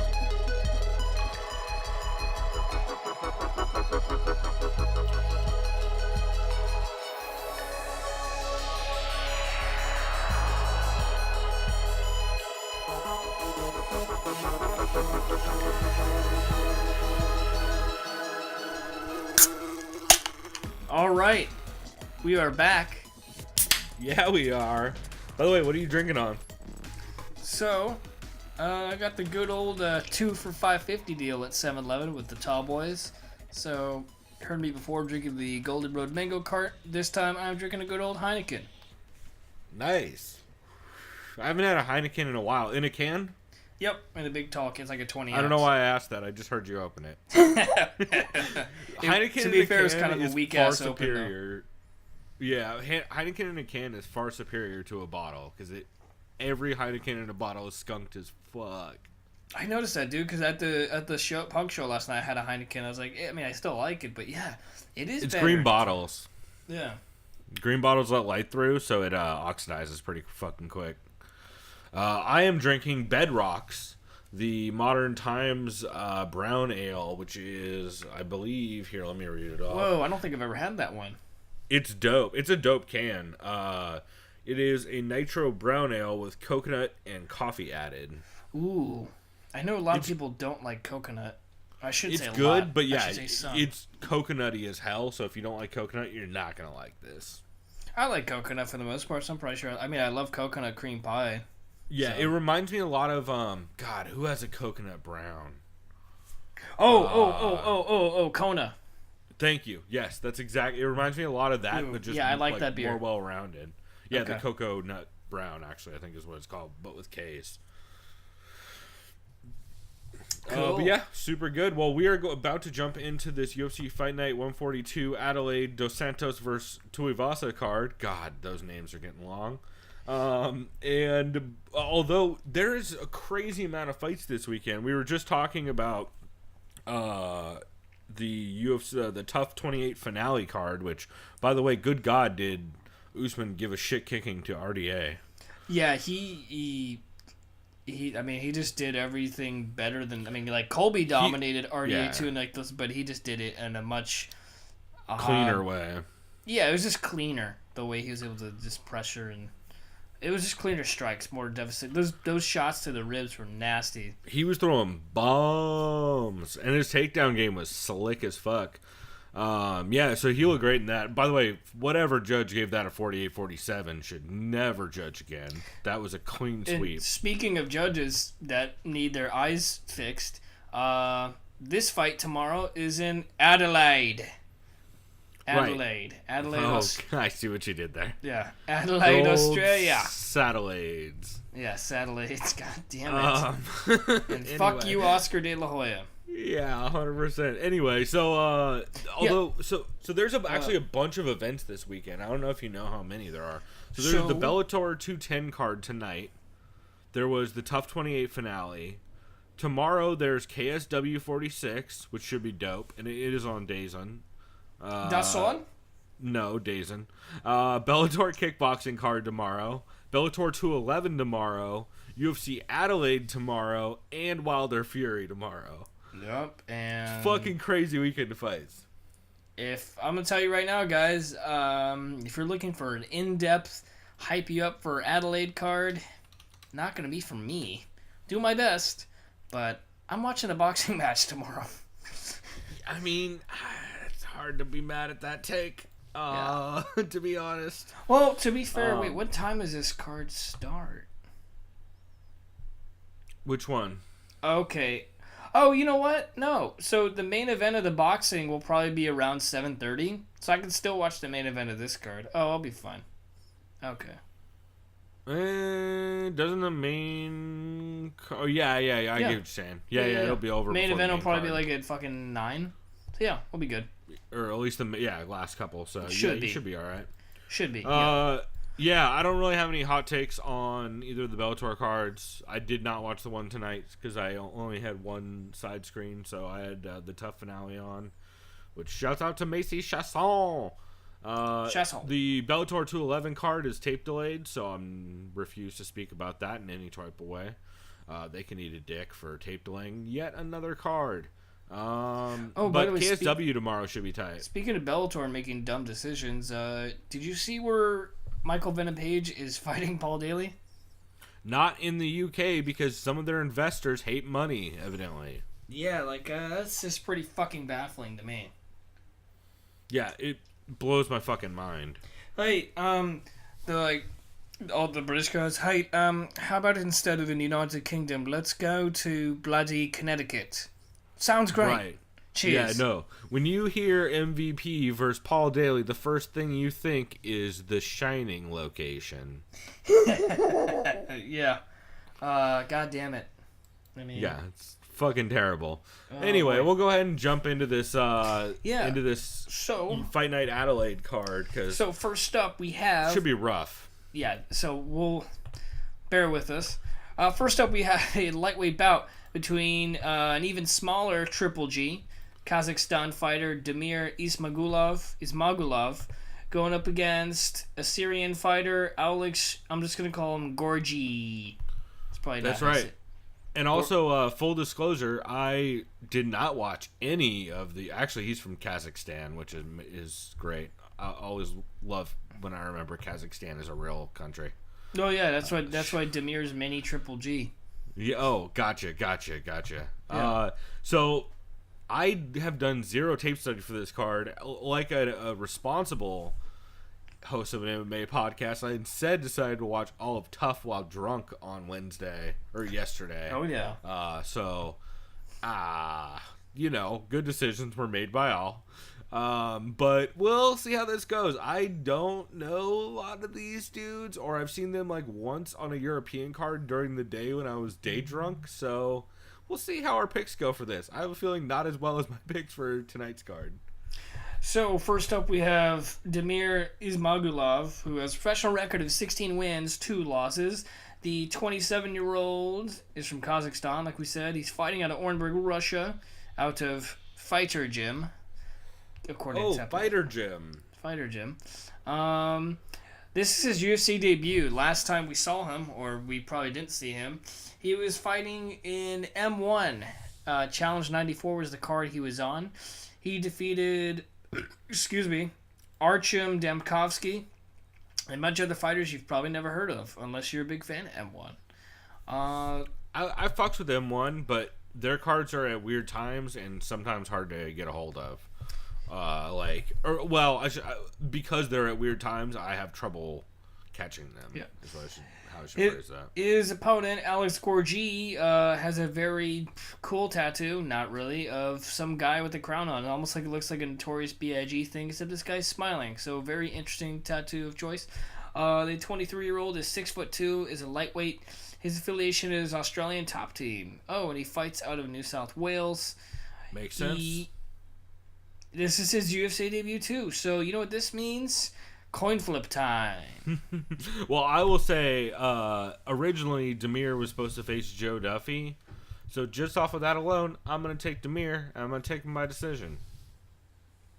Yeah, I was going to be snarky and say that Gorgi, if it goes to decision, he's Australian, so the judges will lean, but I can't deny that fact that you just said. So I'm going to go to Damir decision. Wait, too. You're not flipping a coin after all that excitement? Actually, no, I can't cop out of that. I have to do it. Yeah, let's do it. Fuck it. The classic coin flip. So we need to get you one of those old fucking... Oh, God, what casino on the East Coast you made fucking chips with fighter faces on them? I can't remember. It wasn't Trump's casino. Probably but it was something like in Atlantic City, like in Jersey or some shit. No, I can't remember the name of it. It's the fucking... Anyways, I keep wanting to say Pachanga, but that's wrong. So I got tails for Damir, heads for Gorgi. Let's see. And, well, tails. Okay, so, whatever. It worked out. So going with Damir. Let me give you the odds here. The odds, according to our totally not real and our totally unofficial sponsor of Bovada. Oh, wow. Okay, yeah. So I think this sounds about right. I mean, to me it should if he's going to fight Joe Duffy. Damir is a minus 550 favorite to a plus 375 Gorgi. Great. Yeah. That checks out. Yeah, that sounds about right to me. But yeah, hopefully it's a fucking banger and the card starts off great. Fingers crossed. And this is a Fight Pass exclusive card? Or no? No. Nope. Fight no, it's Night. not. Fight Night. Okay. All right. Next up, we have a lightweight bout between Japanese fighter Mizuto Hirota going up against an American fighter, Christos Giagos, or American Greek fighter, whatever you want to call him. I mean, his name is the Spartan. I just figured that's the most Greek-sounding name I've heard in a while. Besides, what was it, Kostas Philippou or some shit? I can't remember. Or Elias Theodoro. Whatever. You get the idea. Yeah. It's the same as everyone who embraces their culture. They like to have nicknames that pertain to their culture. That's how usually that works. Anyways, the Japanese Go fighter. figure. Yeah, Mizuto Hirota. Last time we saw him, he lost the unanimous decision to Ross Pearson at UFC 221 this past February. Before that, he lost a unanimous decision to Alexander Volkanovski, and that man has been on a run. He is fighting Chad Mendes, if I recall correctly, in a couple months. Oh no, I think that's in fucking January. I think that's on the Anaheim card. Damn, that card is fucking stacked. Damn, I didn't realize that, dude. I gotta go to that. Tickets go on sale, by the way, December 7th. If you want to try to go as well, man. Road trip up to the Honda Center. Pretty dope. Yeah, I'm down, dude. Let me know. I might have to. Yeah, I think I can't pass that up. That's such a fucking good card. Anyways, so yeah, Mizuto Hirota's on a 2-fight skid. Christos Giagos is 28 years old, 5'10", fights out of Hawthorne, California. Last time we saw him, he got rear naked choked by Charles Oliveira at UFC Fight Night 137. Just this past September 22nd. Okay. Just fought semi-recently. Oh, now it's his UFC debut. Jesus Christ, your debut is against Charles Oliveira? Okay. Yeah, that's a rough one. Although he looked good in ACB from the little I remember. I can kind of see this fight going the distance. I feel like this is kind of... I mean, I feel that's kind of the theme of Hirota. And yeah. Yeah, I'm gonna lean towards Giagos, just because, sure, he got choked out by Charles Oliveira, but at least he lasted a round and a half. So I'm just leaning towards him. That's my pick. I got him by decision. Yeah, I've been going back and forth on this one, but I gotta go Giagos. By decision. I just don't see him getting caught with anything, and I think that's the only way Mizuto takes this. And Mizuto's getting up there and had a couple not rough decisions, but like, and his last 2 losses are both dope dudes that are dope, but when your last 2 wins are Cole Miller and fucking draw with he had a win against Cole Miller and a draw with Teruto Ishihara, I have trouble leaning your direction, especially when that was back in 2016. Can't disagree there. I'll go ahead and give you the odds on this fight. I'm not going to ask you what you think the odds are, but if you'd like to guess... I have no idea. Yeah, I'm guessing Giagos is a big favorite, but I have no idea. Giagos is a minus 400 favorite to a plus 300 Hirota. Yeah. That doesn't surprise me. And next up, I forgot if this guy is a Kiwi or an Australian. We got flyweight. Is this at flyweight or bantamweight now? I still don't know. I believe... Here, wait, let me see. It is at... It says flyweight. Nah, I don't know. It said... Here, wait, let me keep talking. I'll pull it up. So we got Kai Kara France. I'm going to assume this is at bantamweight. Is going up against Elias Garcia. Yeah, I think this is a bantamweight fight. Oh shit! Evidently, Mark Hunt scuffled with Justin Willis backstage at weigh-ins. Yeah, I saw that on Reddit. I did not. Yeah, they had a pretty intense stare down. I guess Tai Tuivasa threatened to fuck up Willis on the spot. It's like, way to go, champ. Wow. Yeah, no, that checks out. That doesn't surprise me at all. Also, this is at flyweight. So is the Ben 10-win fight. Okay, cool. So if you want to see some of the last flyweight fights ever at the UFC, watch this card. Or not. Not telling you what to do. Kai Kara France, a.k.a. Don't Blink. Last time we saw him, or at least last time I saw him, was in The Ultimate Fighter, July of 2016. Or early that year of 2016. Yeah, July. That was the whole flyweight tournament he was part of. He looked pretty impressive on there. He did lose a decision to Alexandre Pantoja. However, don't think he was ever officially signed on to the UFC, so I can't say he was cut from the UFC when he wasn't signed on. So he fought, looks like a fight at Ryzen at the New Year's Eve, at the end of 2016. After that, he went on to Hex, and he's been currently on a 5-fight win streak. He was in WLF Wars, and then something called Glory of Heroes, but... Sure. These all sound like MMA promotions, but for sure. The good news for him is he's only 25. He's got an impressive little win streak. He's back in the big show in the UFC. And he's fighting out of Auckland, New Zealand. So good for Kai. Mohegan Sun. Fucking it's Mohegan Sun that made the goddamn poker chip. Sorry, it took me so long. Oh, okay. I've been obsessing over that this entire time. I just remembered. Go ahead. His opponent is an American, Elias Garcia. Last time we saw him, he got choked out by Mark De La Rosa this past July at Fight Night 133. And that was his UFC debut. I know Kai Kara-France is mostly a Muay Thai guy and a kickboxer based on he trained a lot in Thailand. Yep, and it's city kickboxing. Garcia, if I remember, is more of a jiu-jitsu guy. Yes, I believe so. Although I, again, barely remember his fight with Mark De La Rosa, other than Mark De La Rosa. You know what? I'm going with Kai Kara-France. I know you don't see too many finishes. I see this dude just clipping the fuck out of Garcia. I know you never see finishes up live. I sense a knockout finish here. It's definitely possible. Do you have a round or anything you're leaning? Like round early, 3. late? I think he's going to be tagging him, and Garcia's probably going to take him down once or twice, try to get something, but he'll tire himself out, and then in round 3 he'll be tired of shit and get clipped and then knocked out. That's how I see it going. Damn. I'm gonna take Kai as well, but I'm gonna take him via decision. Because I think Elias Garcia is gonna win enough grappling exchanges to kind of take him into deep water, and he is with Rufus Sport, so his kickboxing's got to be at least up to par. You would think. That's a very good point. And he does have a win over Adam Antlin as well, so I'm gonna lean Kai by decision. But again, since I've seen literally zero footage on Kai, I don't know. I could be super off. So the odds. Well, my point is don't bet on anything I'm saying this week. At least not until the last 3 fights. Yeah. These are pretty much, they're not all toss-ups, they're just,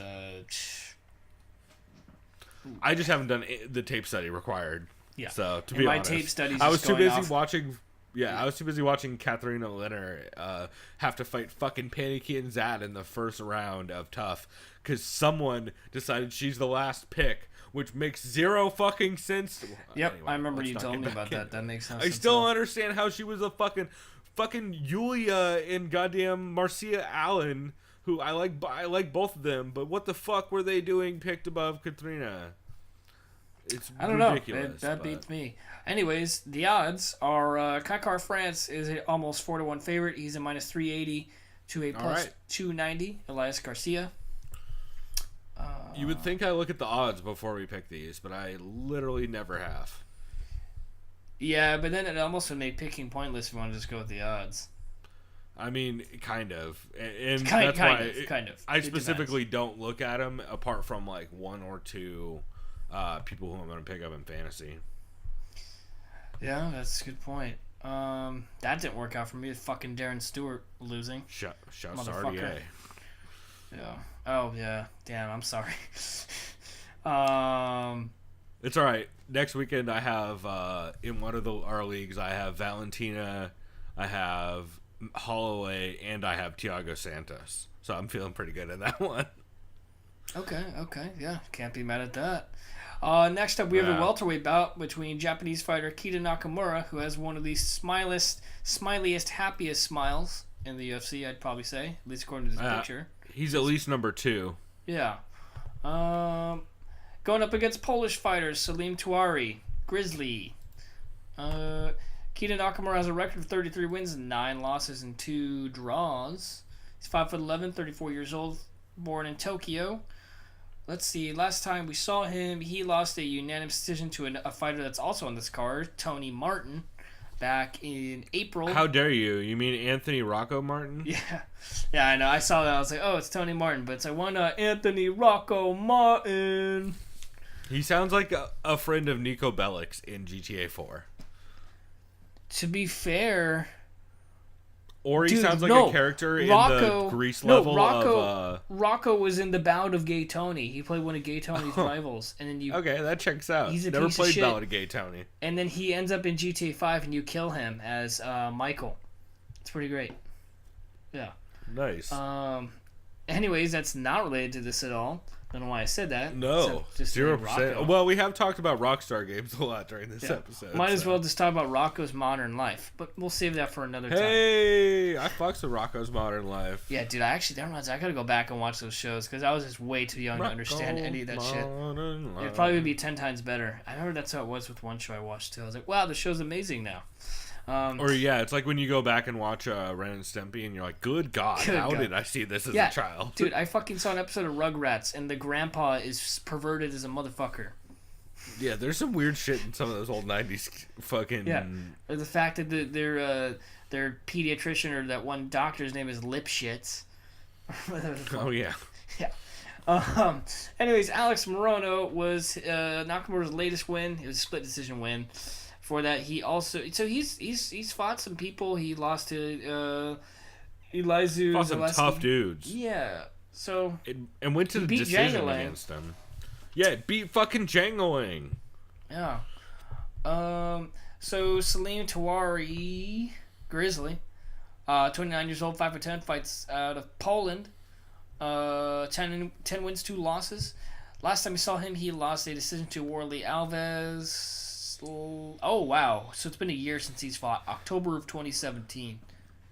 Okay. And that was his debut, too. Before that, he fought in, like, Tech Rep and X-Cage and some of those weird European promotions. Kind of hard to go with this. I mean, it's... Yeah. I gotta lean the veteran who's fought people recently, and he's fought some pretty stiff competition, too. 100%. Yeah, I'm gonna go with him decision, too. I want to take him by sub. I'm going to take him by sub in the second. Okay. I mean, if you're finishing dudes like Jangeling and Kyle Noak, and a dude is coming out of... Where the fuck is he from? Poland? Well, Polish jiu-jitsu has gotten better. Actually, his foundation is jiu-jitsu, so never mind. I'm going to go by decision. You're right. And let's see here. The odds on this. Okay, it's pretty close odds. Minus 175 Keita Nakamura to a plus 145 Salim Tawari. That's interesting. I must not know enough about Salim, because I would think that would be much wider. Yeah. But considering I literally don't remember ever seeing him fight, even though I know I watched the Warley Alves fight. I'm sure I picked Warley Alves in it, but I have zero recollection of it. Neither do I, man. I'm with you there. Next up, we have another flyweight. This is one I'm actually pretty excited for. Yeah, this should be a fun one. It's a flyweight bout, one of the last ones you'll ever see. So this card's a good one. There's 3 of them.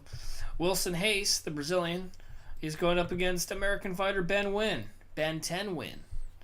Wilson Hayes has a record of 22 wins, 9 losses. He's 5'4", fights out of Philadelphia, it says here, but I think he's still at Alliance, unless I'm wrong. Yeah, as far as I know, he's still at Alliance. Yeah, I thought I remembered seeing stuff from Angie with him in it, like, pretty sure he's still there. Recently. By the way, I like how one of the gym's affiliations is Daddy's Mixed Martial Arts Academy. That's pretty great. Yeah, there's got to be a better name.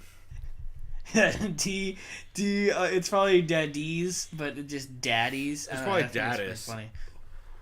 I know, I'm just being a dick, but I just like saying it's just. I don't know, it's definitely Daddis. It just looks like Daddy's. Anyway, Wilson Hayes, Jesus Christ, he's on a 3 skid. but losing to Mighty Mouse and then Cejudo. This was evolved karate Cejudo, which clipped the fuck out of him and knocked him pretty much out cold. That's pretty bad. And he lost unanimously to John Moraga. Ben 10 win. 5'5", fighting out. Oh, he's fighting out of Brisbane, Australia. That's interesting. Yeah, and so actually I just checked, and Wilson Hayes on his Instagram still says he's from San Diego, so Okay. I'm pretty sure he's still with Alliance. Yeah. Ben Wynn, last time we saw him, he got choked out via rear naked choke to Juicy Formiga this past February. Before that, about a year ago, he submitted Tim Elliott. Yeah, in a super short fight that Tim Elliott just gave up his neck and got caught, basically. Yeah. Like, that was if I remember right, it was a wild scramble where he just got caught. Also has a win over Luis Smolka, or a loss to Luis Smolka, rather, which that was like right before Luis Smolka went on that rough run. Yeah, and then Wilson Hayes still has a still pretty impressive resume. Dude, his last 3 fights, like, they're losses, but they are against monsters. Beat Uka Sasaki, beat Hector Sandoval, beat Dustin Ortiz. He lost to Juicy Formiga. Yeah, I'm trying to think who I'm going with here. I think I'm going to... They're both coming off losses. I know Hayes is on that skid. I think I gotta lean Hayes on this one because I think it goes to the ground no matter what, and I gotta go with the guy with the better jiu-jitsu. Unless Wynn can keep it standing, or just no. If Wynn can keep it standing, it's gonna be problems for Wilson for sure. Yeah, 100%. But I think it's gonna get to the ground. I think Wilson submits him. Really? Yeah. What round? Early or late? I say like round 2. Interesting. I have Wilson by decision. I do think they're going to get into a lot of scrambles, but I think Ben 10 has enough defense on his side to be able to hang in there. And I do think I think he could probably take a round off of Wilson Hayes. I think Wilson Hayes' wrestling and his jiu-jitsu is going to be a little bit too much over time. So I'm going to take him by decision. Makes sense. The odds on this fight. Ben Wynn is a minus 160 favorite to a plus 130 Wilson Hayes. Interesting. Yeah, I could see why. Younger dude, looking fresher, and Wilson's coming off 3 losses. I could see it. This next fight is a fight I have zero interest in, like at all. Yeah, anytime you're like, oh, the last time dude fought was fucking... Oh, wait, I forgot he fucking fought this year. This is why I'm saying that. Oh, my God. Oh, man. If you ever he's want going an up argument against for a fucking oversaturation... undefeated Russian, like, come on. They just want to give this Russian guy a win. All right. I mean, to be fair... yeah. Maybe not. It's a lot like Alexei's last fight, from the sounds of things. Alexei Wolverine Kunchenko, 19-0, who's from M1 and is in his second UFC fight. His last fight being a decision victory over Thiago Alves. Is going up against UFC veteran Yushin Okami, and he's still fighting. 37 years old, still fighting out of Kanagawa, Japan. Last time we saw him, he decisioned Diego Lima. That's right. That was the fight I totally forgot about. Fuck. And he got Von Flued by OSP. Oh my god. Yeah. Oh dude, he was a last minute. No. Yeah. No, he was supposed to. He blew up to 205, and then OSP fought. It was like a last short minute. notice. Yeah. Yeah, it was like a short notice fight. Yeah. Dude, I don't really have anything to say. I don't have any tape studying Kunchenko's. I don't know what the fuck to expect from him, but I do know what Okami's look like, and it's not good. Yep. I gotta lean towards the Russian guy, and I don't know how it's gonna go, so I just go decision because I don't know if he knocks people the fuck out. I mean, looks like he has a couple finishes with some knees, but he does have some gnarly early round stoppages with the punch. When was the last time Okami got knocked out or finished? Oh, well, the Von Pereira. Well, yeah, as far as choked out. Knocked and then he had a out. loss by a decision. David Branch knocked him the fuck yeah. out, but that was 4 years ago. Back when WSOF was still a thing. Yeah. I'm still going with the I'm going to go decision. The Russian guy, Kunchenko by decision. I've got the same thing. I think Yushin Okami is tough enough to hang in. I don't think he is slick enough or young enough to get a win in this one. Yeah. Odds on that must be abysmal, right? Oh, excuse me. Yeah. Let me look. Thank you for reminding me. You could tell my enthusiasm for that fight. Understandably. Minus 360 for the Russian to plus 270 for Okami. Sounds about right. Yeah. So this next fight, I didn't know Jim Croce. Oh wait, no. Jim Crute, the Brute. It's my sweet Jim Croce joke. Gotta love this dude's fucking photo. Jim Crute, the Brute. Is he Australian or New Zealand? Or a Kiwi? New Zealander. I don't know the correct term. Kiwi's probably definitely fighting out of Australia, Yeah. born in Australia. Melbourne. You see the affiliation, by the way? Can you read that for us? Oh boy. What the fuck? Greco and Stewie's house. Whatever the fuck that means. Yeah. Beats me. He's going up against Scotsman Paul Craig, the Bear Jew. Jim Crute, the Brute, is 8-0. Holy shit, that's a real place in Stewie's house of BJJ in Victoria, Australia. That's a pretty funny name, though, actually. That's kind of funny. Like, I might really try and... Also, I think it's a Family Guy joke. Yeah, fucking Stewie's house. Right on. I'm pretty sure it's a Family Guy joke about Stewie's house of mediocrity. In what? Like Stewie's house in what? Stewie's House of Mediocrity. It's the first video that came up when I googled this. It's a Family Guy clip. Okay, that makes sense. Weird reference, but sure. Yeah, must be a big fan. So last time we saw Jim Crute. God damn it, fucking Nick. Whatever, Jim Brute. Fuck it. Jim the Brute Crute. Yeah, last time we saw Jim the Brute Crute. He was in Dana White's Contender Series. He knocked out Chris Berkler in the first round. 30 seconds Chris left. who? Chris Birchler? Birchler? Chris Berkler. Berkler. Yeah. Chris Birch. Berkler. Chris Berkler. Just like that. Before that, he fought in Hex. Had a couple decision victories.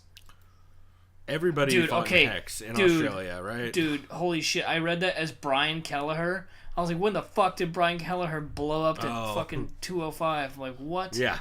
No, Ben How Kelleher. round would Brian Kelleher have to be to make 205? He'd probably be as round like a as circle. He'd probably be as round as Darian Wynn, who's 5'5". Or as one of the contestants on this season of TUF. Yeah. The male side. Don't make me an asshole, you guys. No, I'm not gonna. Yeah. Anyways, yeah, we said we'd breeze through this. So Paul Craig, the Bear Jew, the Scotsman, 10 wins, 2 losses, going up against the undefeated Jim the Brute Crute.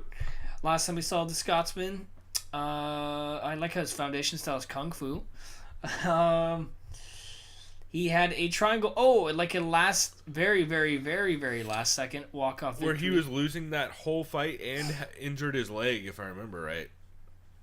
Yeah. No, wait. The dude did he injure his leg, or did the dude he was fighting injure his leg? I can't remember. I don't know, actually, no. I just remember that last second triangle that he barely got. Yeah, it was a fucking phenomenal way to come back. I mean, no and way his 2 around. losses before that are fucking He fought solid. Khalil Roundtree and Tyson Pedro, who they both... And a win over the Hulk. Wait. No, wait, Jan Kutalaba is the Hulk. Yeah, Jan Kutalaba. He's the... Frankenstein. I knew it was something. Yeah. I knew he was green. They're both whatever green it was. and angry. Yeah. So how do you see this going?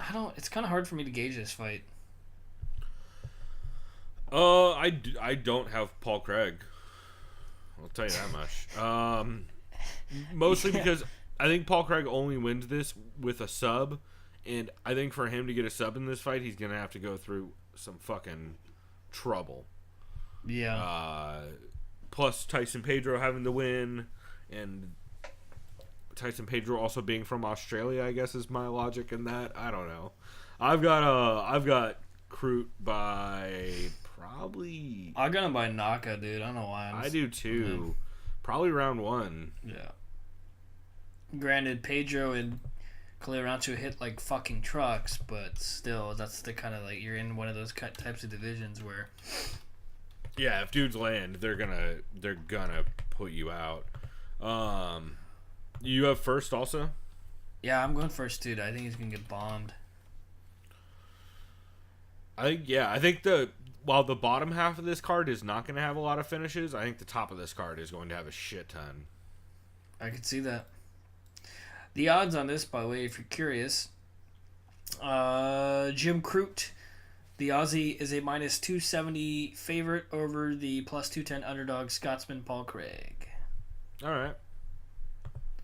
So next up, we have a featherweight bout between Nigerian fighter Sodiq Yusuf going up against, let me look real quick because I always forget to tell the difference between New Zealand and Australian flag, Australian fighter Suman Mokhtarian.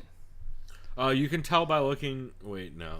Well, you can hover over the flag, but it's fucked up on my laptop. Like the browser. No, it's fucked up on mine too. Well, no, I remember someone think, told me it has to do with the stars, the amount of stars. Yeah, it does. If you look at Mark Hunt versus Tyson Pedro and Tai Tuivasa, that's the giveaway. Oh, yeah, because Hunt's New Zealand. That's right. Right, and there's no stars on that one. I think so. Like, see the Australian flag? How there's a big star underneath the British flag. It's whether or not there's a star under the flag. Yeah, no star under means it's New Zealand. Yeah. Okay, that's what it was. Okay. I will still always fuck that up. I still will too. So the Nigerian fighter Sodiq Yusuf, looking 7 good wins, as fuck lately. 7 wins, 1 loss, 25 years old, fighting out of New. Oh shit! He lost to Luis J. Gomez. Oh, yeah, right. Clearly.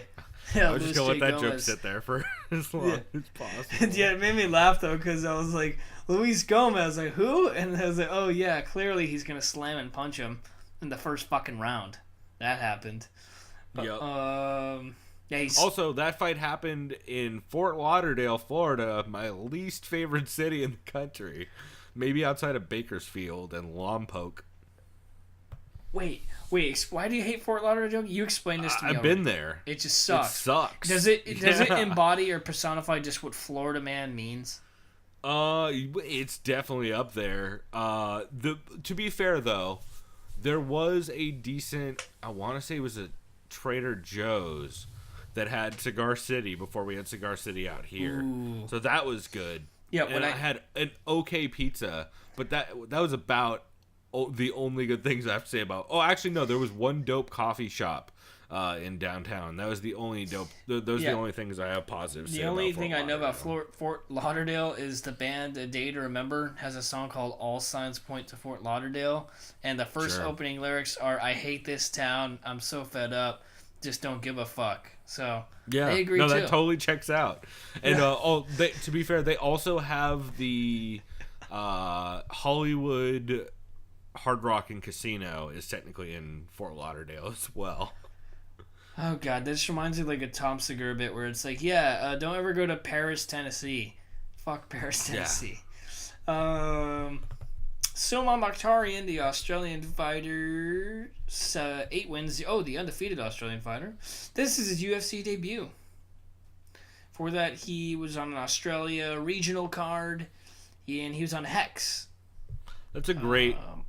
wait, no, that's not a real organization. It's just some Australian regional. Oh, okay, that makes card. sense. Yeah, I was confused. Like you heard how confused I was saying that because there's no link. Yeah. Yeah. Okay, never mind. And I looked further down the card, and there's like a handful of those. So. Yeah. Okay. Also, his first fight was back in 2012, which seems kind of crazy. Oh wow! Yeah. To only have like whatever. 8 How old fights is this or guy? whatever on his So record. he was 20. He was Yeah. in 20. Yeah, barely 20. Barely 20. Yeah, at that time. Oh shit. Okay. Well, Yusuf was on the Contender Series and beat Mike Davis. I think I saw Looked this. real good. Looked real. I'll be fucking honest. good I'm in that leaning fight. towards him now, more or less, because the other guy was a big regional fighter. Not trying to downplay that, but this is his UFC debut, and the other guy was on Dana White's show, so I kind of have to lean towards one way more than the other. But yeah, I know of Suman Mokhtarian. Isn't there another but- Mokhtarian in the UFC? Yes, there is. I don't remember. What if they're related? Shit, it's something. It's I think they are. I think he's like Oscar a fucking Mokhtarian. featherweight. Oh, no, he's a bantamweight. He's a bantamweight. He's a bantamweight. They are related. Yeah, and I think his brother's a bantamweight. Possible. He's 5'6". Because he's like super skinny as shit. Yeah, flyweight, bantamweight. Yeah, you're right. Okay. Yeah, they're definitely brothers. Yeah, I'm leaning towards Yusuf in this one, man. Me too. Yeah, I got decision. I have. Oh shit! I just realized Suman Mokhtarian hit a twister once. Oh, this what? kind of makes things interesting. Oh shit! Isn't that one of the Dude's more got a difficult? slick sub game. Isn't that one of the more difficult things to do? Well, I mean, I think the only person in the octagon to ever hit his twister was Korean Zombie. I don't think anyone's done it since. I know a couple of guys have gone for it. I think even I thought BJ Penn Ben did it. Saunders has gone for it. No. It's definitely just TKZ from what I remember. Fuck, I'm gonna have to look it up. That's the Eddie Bravo sub. Oh, okay. That's the one that Eddie Bravo. I mean, technically, it's like I think it's called a wrestler's guillotine or a wrestler's headlock or something weird. It's like an old school weird wrestling position that no one really used. I'm sure there's a billion videos of it. You know, I realized. I'm pretty sure this guy's last name sounds Armenian. At least he's not American, Armenian American, so you don't have to hear him yell "bro" all the time. So that's pretty nice. Yeah, I believe he is Armenian. Yeah. Because I think he's Iranian. Sorry. Oh, he's Iranian. Okay. Yeah. But I think those countries are like right next to each other, so I know this. Dude, you know how bad I'm so bad at geography. Okay. I don't know. I'll what just say state is this: to the right I'm of also good at California. last names. It sounds weird, but like I know, like if your last name is like ends like an IAN, so like that, it's usually you're Armenian. I remember an Armenian kid I went to school with told me that. But Interesting. or like just in that general caucus, like the area, like those countries that border Armenia, or like you said, Iran. It's like Gotcha. yeah, I guess it kind of makes sense, but I don't know. So you have Sadiq by decision, right? Yeah. Cool. I definitely have him by KO. I'm gonna go second, just because I think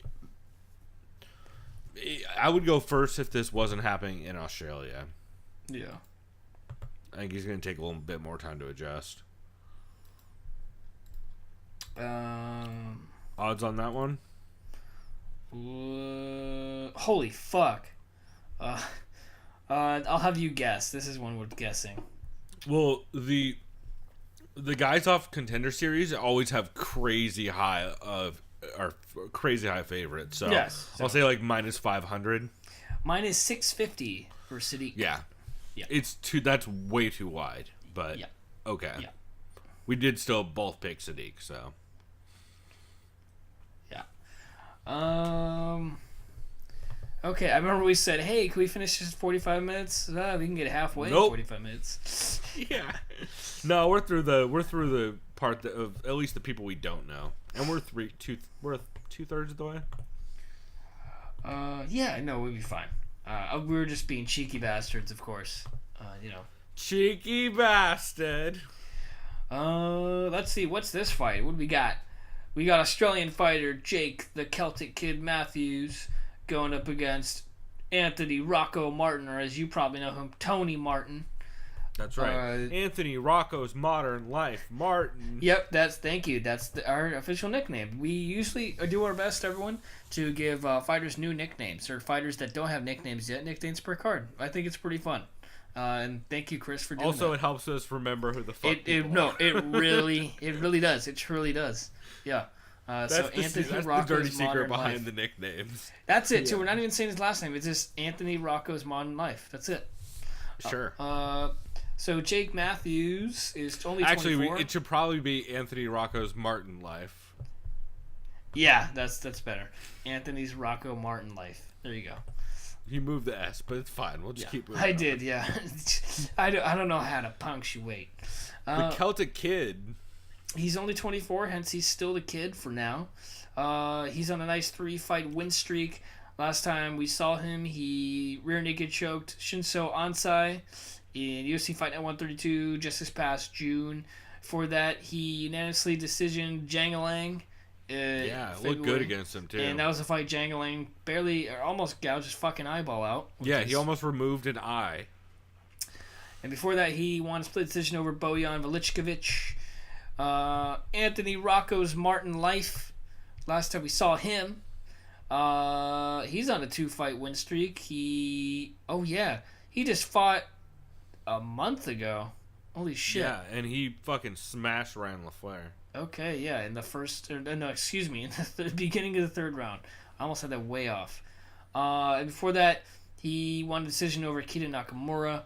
Before that, he lost a split decision to OAM. No shame in that, going to split decision to OAM. At least someone thought you won, so that's pretty cool. Yeah, that's interesting, because I feel like OAM and Jake Matthews I've always thought of kind of in similar light.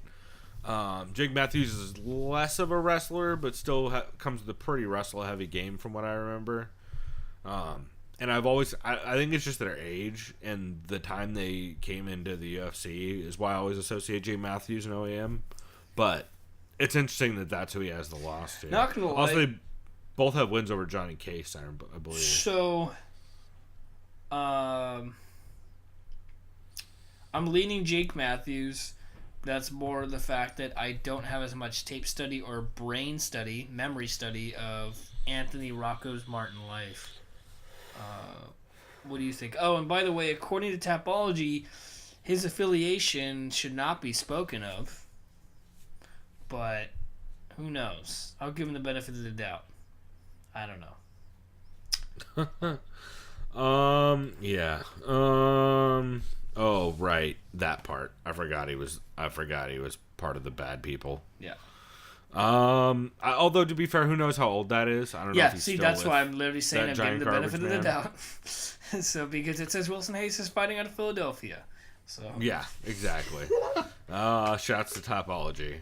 You're right sometimes, Tapology, but you're also user updated, so I was just about to say that. Isn't this fucking user updated? Come on now.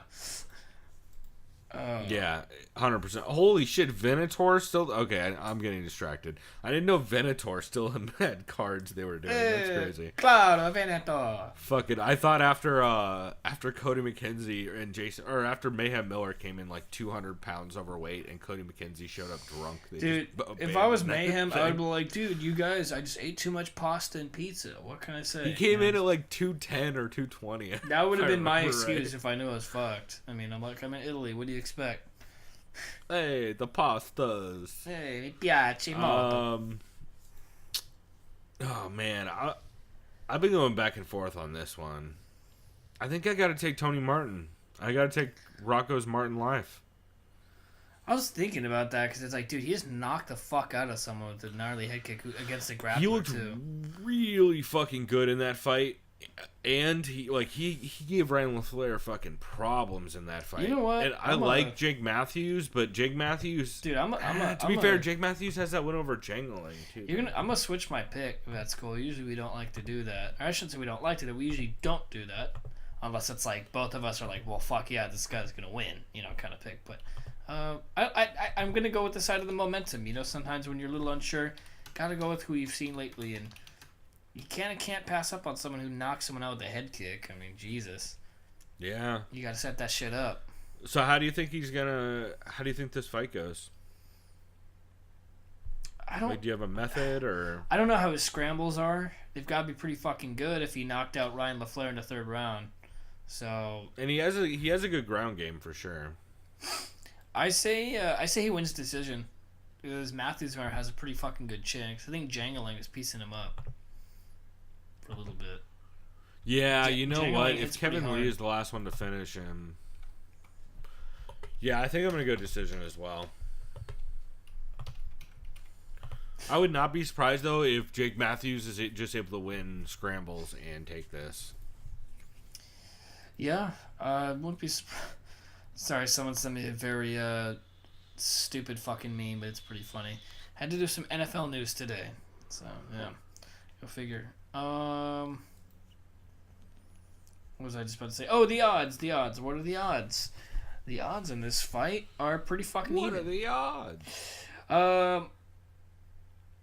Rocco's Martin Life, the -110, to the -120 Jake Matthews, the Celtic Kid. Yeah, that's exactly how I feel about this. Yeah. It's super fucking coin flippy. All right. This brings us to, which should be an exciting fight.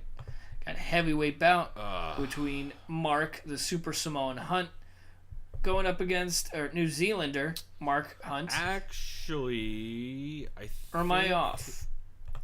So on Wikipedia, Pedro versus Hua is next. Oh, let's do that. Here.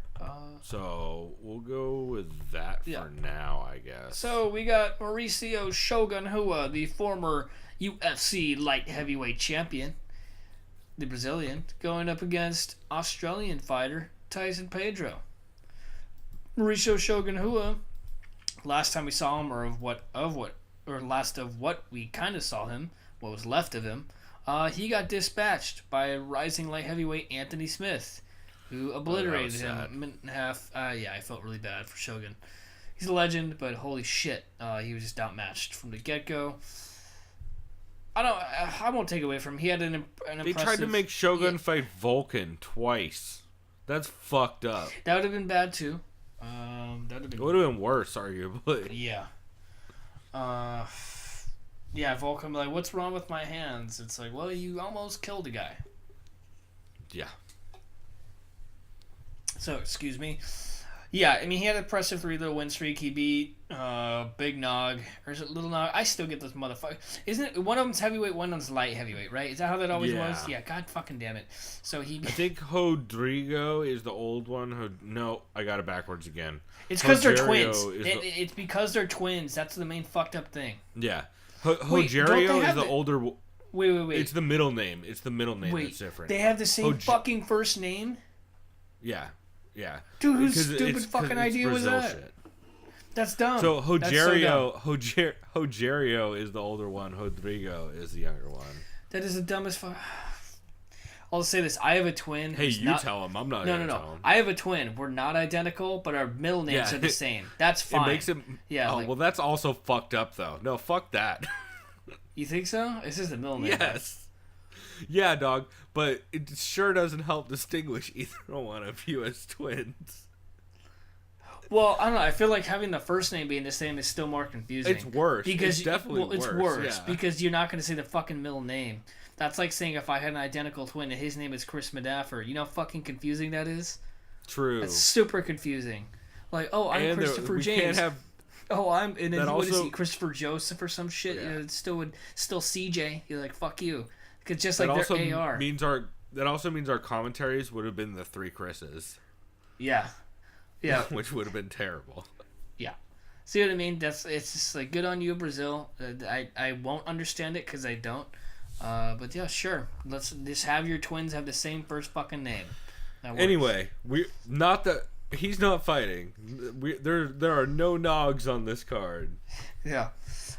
So Shogun is fighting Tyson Pedro. Tyson Pedro, the Australian fighter, 7-2 record. Fights out of Gold Coast, Queensland, Australia. Last time we saw him, he got submitted. Oh yeah, he got submitted by OSP. That's Yep. right. Okay. Interesting. He lit OSP up and then got taken down in a scramble and got straight armbarred. Yeah, that's what's crazy about OSP. Like he'll have very impressive wins, and then like he'll. I get deaded. don't know that I've ever picked an OSP fight right, except for Yushin Okami. Yeah, he didn't look too bad against John Jones when John Jones was clean. I guess I technically took John Jones. Well, actually, no. I think I took OSP in that fight. I think me and you did because we knew he was coming off the juice. Yeah. Which is really begging the question: how the fuck is Jones gonna look against Gus? That's a big mystery, really. Think about it. Yeah. I mean, we shall see. Anyway. Yeah. This is kind of. I feel this is a pretty fucking. Is it? No, this isn't.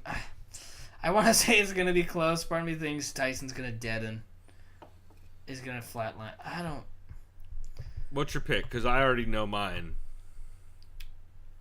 Oh, dude, he got. That was in July. Wow. I still got Tyson Pedro. I think he's gonna hit him with something hard, and he's gonna fall the fuck down. What round? I mean, like round 2. We'll just fill each other out round 1. Yeah, I think Tyson Pedro's gonna murder him in the first round, and we're all gonna get real sad. Yeah. I just hope Hua could throw a punch unlike Charles Liddell. Because that was some of the... I don't want to talk about it. God damn it. What? I'm sorry. Yeah, let's not. No. Well, on a scale of 1 to Cheeto 3, I will put this fight at like a fucking 7 or 8. It's pretty sad, dude. I don't like it. I don't like how they're doing. I'll put this at a... They saved Terry Schiavo in an alternate universe for this fight. Anyways. Oh boy. Anyway, keep moving. So Tyson Pedro, the odds for this fight against... Like, he's got like a minus 600, right? Almost. Minus 500. So good guess for Pedro. Okay. Yeah. Good guess. Let's move on, dude. We've been dragging on a little bit. It's all good, though. Trying to make it fun for you. You know, we're not going to be fucking monotonous and all that. So this next fight's a heavyweight fight between New Zealander Mark Super Simone Hunt going up against American fighter Justin Willis. And these guys did not have a good weigh-in as far as the stare-down goes, which I need to watch because I haven't, but I've heard about it. Same. Apparently, they don't like each other at all. Mark Hunt has a record of 13 wins, 13 losses, 1 draw. Don't let that MMA record mistake you because he's a badass motherfucker when he kickboxes. He is also 44 years old, though, so take that as you will. Fights out of Sydney, Australia. He's on a 2-fight losing streak. His last fight was pretty sad to watch because he got choked out. Well, he was fucking up. This is why I said it was sad to watch because he was winning that fight and then he got choked out. And then I saw the nerds on Reddit were like, "Oh my god, it's a dive because it's in Russia and the mob is after him." It's like, what the fuck? Okay. Yeah, Reddit can calm down sometimes with their fucking Eddie Bravo strings connecting pictures on a wall. Shit. Sure. Yeah, like, dude, if Putin or someone threatened him, it would literally be that comment that's a meme on Reddit where he's like, "How about you go and fuck off my page? Who the fuck are you? You think you're, you stupid fuckwit?" You know, that whole thing when he commented. Right. Yeah. Also, he was talking about how he loves Russia the entire time he was there. Yeah. Yeah. And then before that, he got Russell fucked by Curtis Blades. Before that, he had TKO'd Derek Lewis. Justin Willis, is this guy the big ticket? No, this is Big Pretty. Who's big ticket? Walt Harris. Walt Harris. That's who I fucking confuse this guy with. Okay. Yeah, Walton Willis and Harris. Yeah, Walt Harris is a light heavyweight, I think. No? Nope, he's a heavyweight too. No, he's That's heavy, why I confused him. Okay. Well, fuck it. All I know is this guy is from AKA and he trains with Daniel Cormier. Which does not bode well. Yeah. Yeah, and this is why I have him in this fight. It's going to be a wrestle-fuckathon. I really think so. Well, actually, you know what? No, I don't. Never mind. You know why? I just recanted that statement? I saw he has a win over Chase Sherman. I remember that fight. You know what that fight mostly took place in, Chris? The fucking clinch. You know who's really good in the clinch? Mark Hunt. With those... yeah, not really. All right. He's good at throwing bombs over the top. That's what I mean. In those short elbow blasts. He did get destroyed by Overeem, who's not many people are better than him in the clinch, but that's a different story. Either way, Willis's fight against Sherman was a lot of it in the clinch, and he looked very confused, trying to throw uppercuts to the body, and he got tired out. So either he's going to absolutely wrestle fuck Hunt, or Hunt's going to just bomb on him in the clinch or from the outside and catch him and knock him out. So realistically, I will go with grapplers over strikers. So I have to willingly go with, or reluctantly go with Justin Willis here, even though I could very well see Hunt catching him with something. What method do you see? Decision. Interesting. I can't not pick Hunt in this fight. Isn't this his last fight in his contract? Yeah. Is he gonna try to go out with a bang?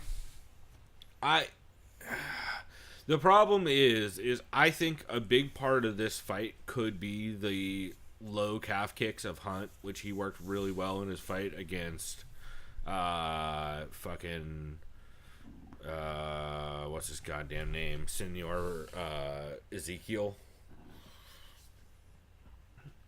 What's Alexei Olenek. Okay. Fucking Senor Ezekiel. Hey, new nickname, Senor Ezekiel. Gee, I guess so. You have to do it now, and that's actually fucking amazing that you just said that. I love it. I like how we're calling the Russian dude Senor also. That's what makes it 10 about? times better. Anyway, so the thing is, I think the leg kicks could play big into this fight. The problem is if Justin Willis at all catches any of the leg kicks, Mark Hunt's going to be on the bottom for the entire round, which worries me. Yeah. Because he has started to look, I don't want to say Bob Sapp-esque on the bottom, but like, dude is not defending any kind of submission attempts anymore. Like, he didn't even try to defend that sub against Alexei Olenek. Oh no, he's just like, hey, here's my neck. What's left like, of it? Fuck it, dude. Yeah. Well, I'm on the ground, so I remember guess you someone on won. Reddit too is like, hey, no matter what, Mark Hunt can't get subbed because he doesn't have a neck. And it's Dude, like, you're surprised. I said that, but only about the Ezekiel. You can't Ezekiel that giant fucking neck. Yeah. I think Alexei Olenek actually said that too. But yeah, no. Oh God. I guess I'm picking Mark Hunt by knockout in the first. I guess. You know what? Hey, I kind of hope that happens, but then again, I still got to see that weigh-in. Yeah, I'm interested to see what that looks like. And I like that Tuivasa threatened to stab him. Dude, all it probably was is I was about to say Walt Harris. God damn it!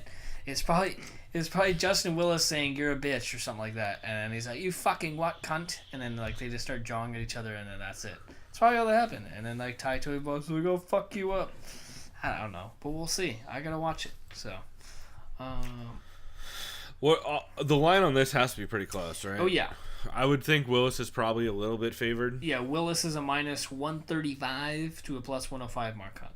Yeah, sounds about right. And that brings us to the main event of the evening. Another heavyweight fight. Another heavyweight fight. An interesting heavyweight fight. Got former UFC, and I forgot, dude. I don't think I've been have I been attributing past accolades to former champions? I don't know. If I haven't, I'm going to from now on. If I haven't already, I probably have. But anyways, former fucking heavyweight champion Junior Dos Santos Cigano is going up against young up and comer Australian fighter Bam Bam Tai Tuivasa. Or as I've been hearing him called this week, Tai Tuivasa. That's very fitting as well. Fitting fun. As in a shoe. He, right? Whatever kind of more puns you want to fucking throw out. I'll be here all night. Junior Dos Santos has a record of 19 wins, 5 losses. He's 34 years old. Almost seems like he's 40 years old from how long he's been fighting. He's fighting out of Salvador Bahia, Brazil. And Tai Tuivasa is 10-0. That's right. He's still undefeated. Okay. Yep. He's only 25. He's fighting out of Sydney, New South Wales, Australia. Junior Dos Santos, the last time we saw him. Oh, dude, this fight was so weird. He fought that dude from AKA Blagoy Ivanov, and that dude was literally like Majin Buu. Remember that we were calling him that? You remember that? I love me a good Dragon Ball reference. No, like, am I not wrong? Like, dude, you're not wrong. This dude took so much damage to the body. And he just kept going forward. I was like watching. I was like. He's like the opposite of King Hippo. Yeah, no, I remember this, and I'm like, you were saying this dude got stabbed in the heart, so he doesn't fear shit. And he just kept walking forward and just throwing bombs on JDS, and he caught him. That was such a. That was like way closer than I thought it would be. Holy fuck. Dude, yeah, that was actually not a bad fight from my short-term memory. You know, would you agree? That dude was just tanking shots. God damn. It's been a while since I've seen it. Yeah, that was last. Well, that was just this past July.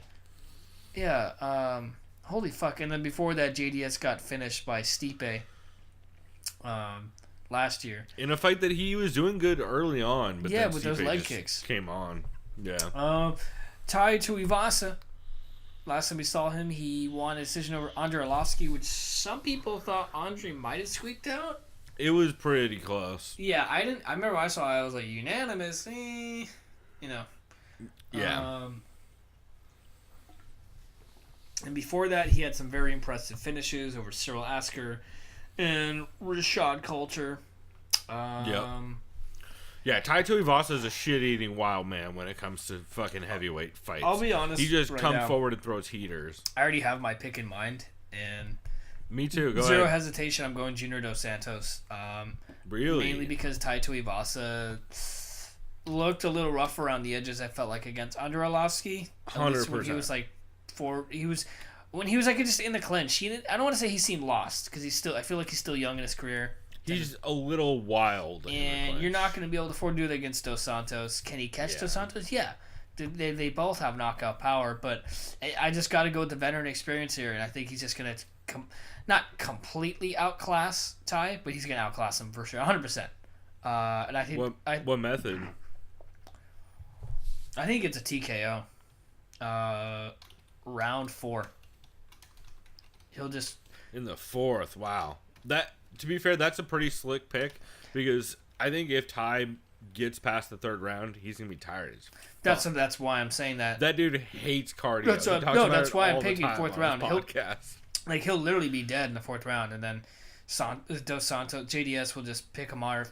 He'll just pick him hard. He'll just like jab, and I just feel like he'll hit him with some body stuff, and then that'll be it for Tai. He'll just fall down, and he'll just like that's it, and then they'll just call it. Definitely possible. One thing also that I don't know if we've even mentioned, if you guys have not listened to the show for a while, Tai Tuivasa and Tyson Pedro have a dope-ass podcast called the Halfcast Podcast. And they've had Mark Hunt on in the past. And as long as you can understand Australian/Kiwi accents, you'll enjoy it. If you can't, good fucking luck, because there's some fucking accents and slurring happening during a lot of those, so...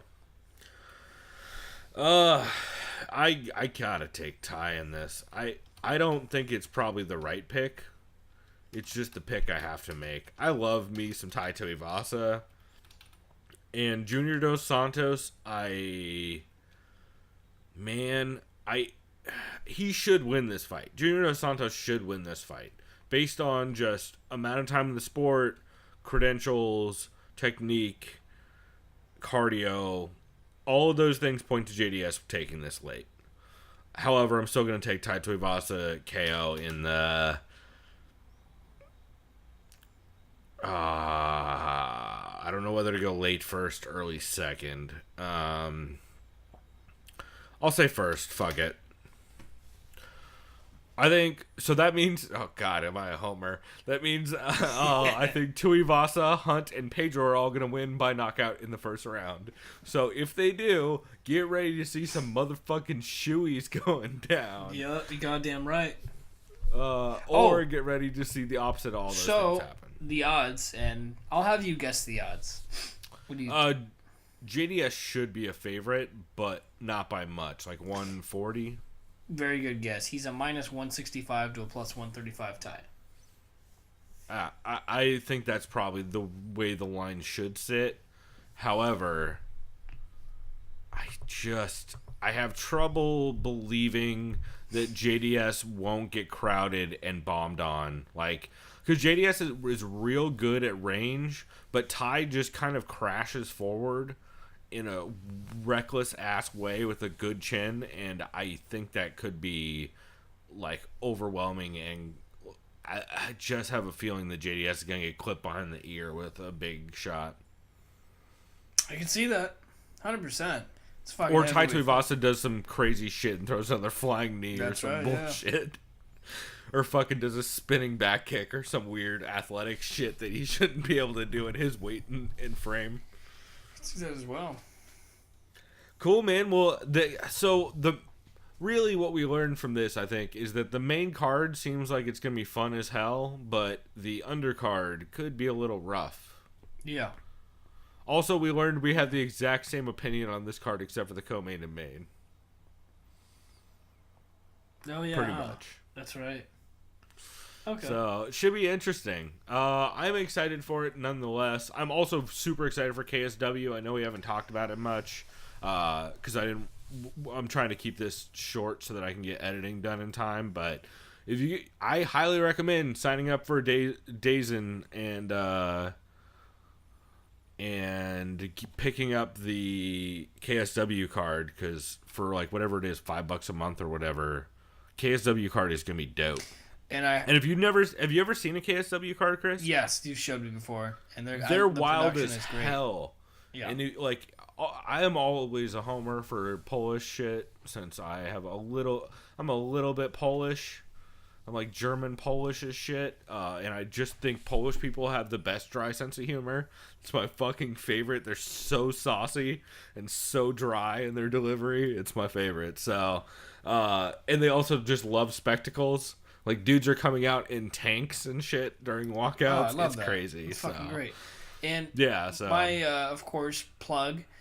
Please go watch because it's also going to be going at the same time, and you'll still be able to catch the main card for Adelaide. Oh, yeah. Not Tyson Pedro, a lot of Tysons. Tyson Fury is making his main... A little different. His main pay-per-view debut. Or not, return, I should say. Return, excuse me.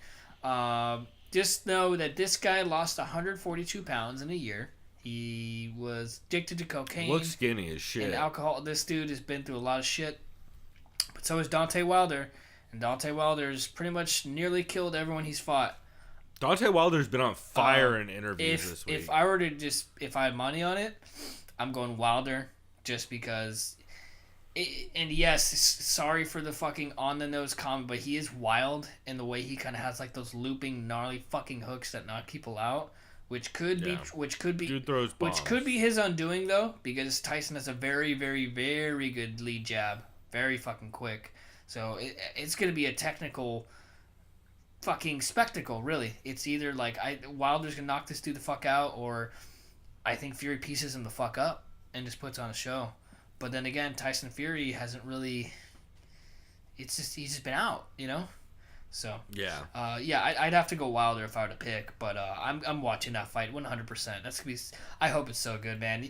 You know me. You've heard my complaints with boxing, and it's disappointed me. Mostly Triple G and Canelo, but besides that, the heavyweight division is looking up again, man. And Anthony Joshua is currently the unified champ, as many champs as there are, and goddamn, that fight's gonna be bonkers too. Whoever the winner is of that.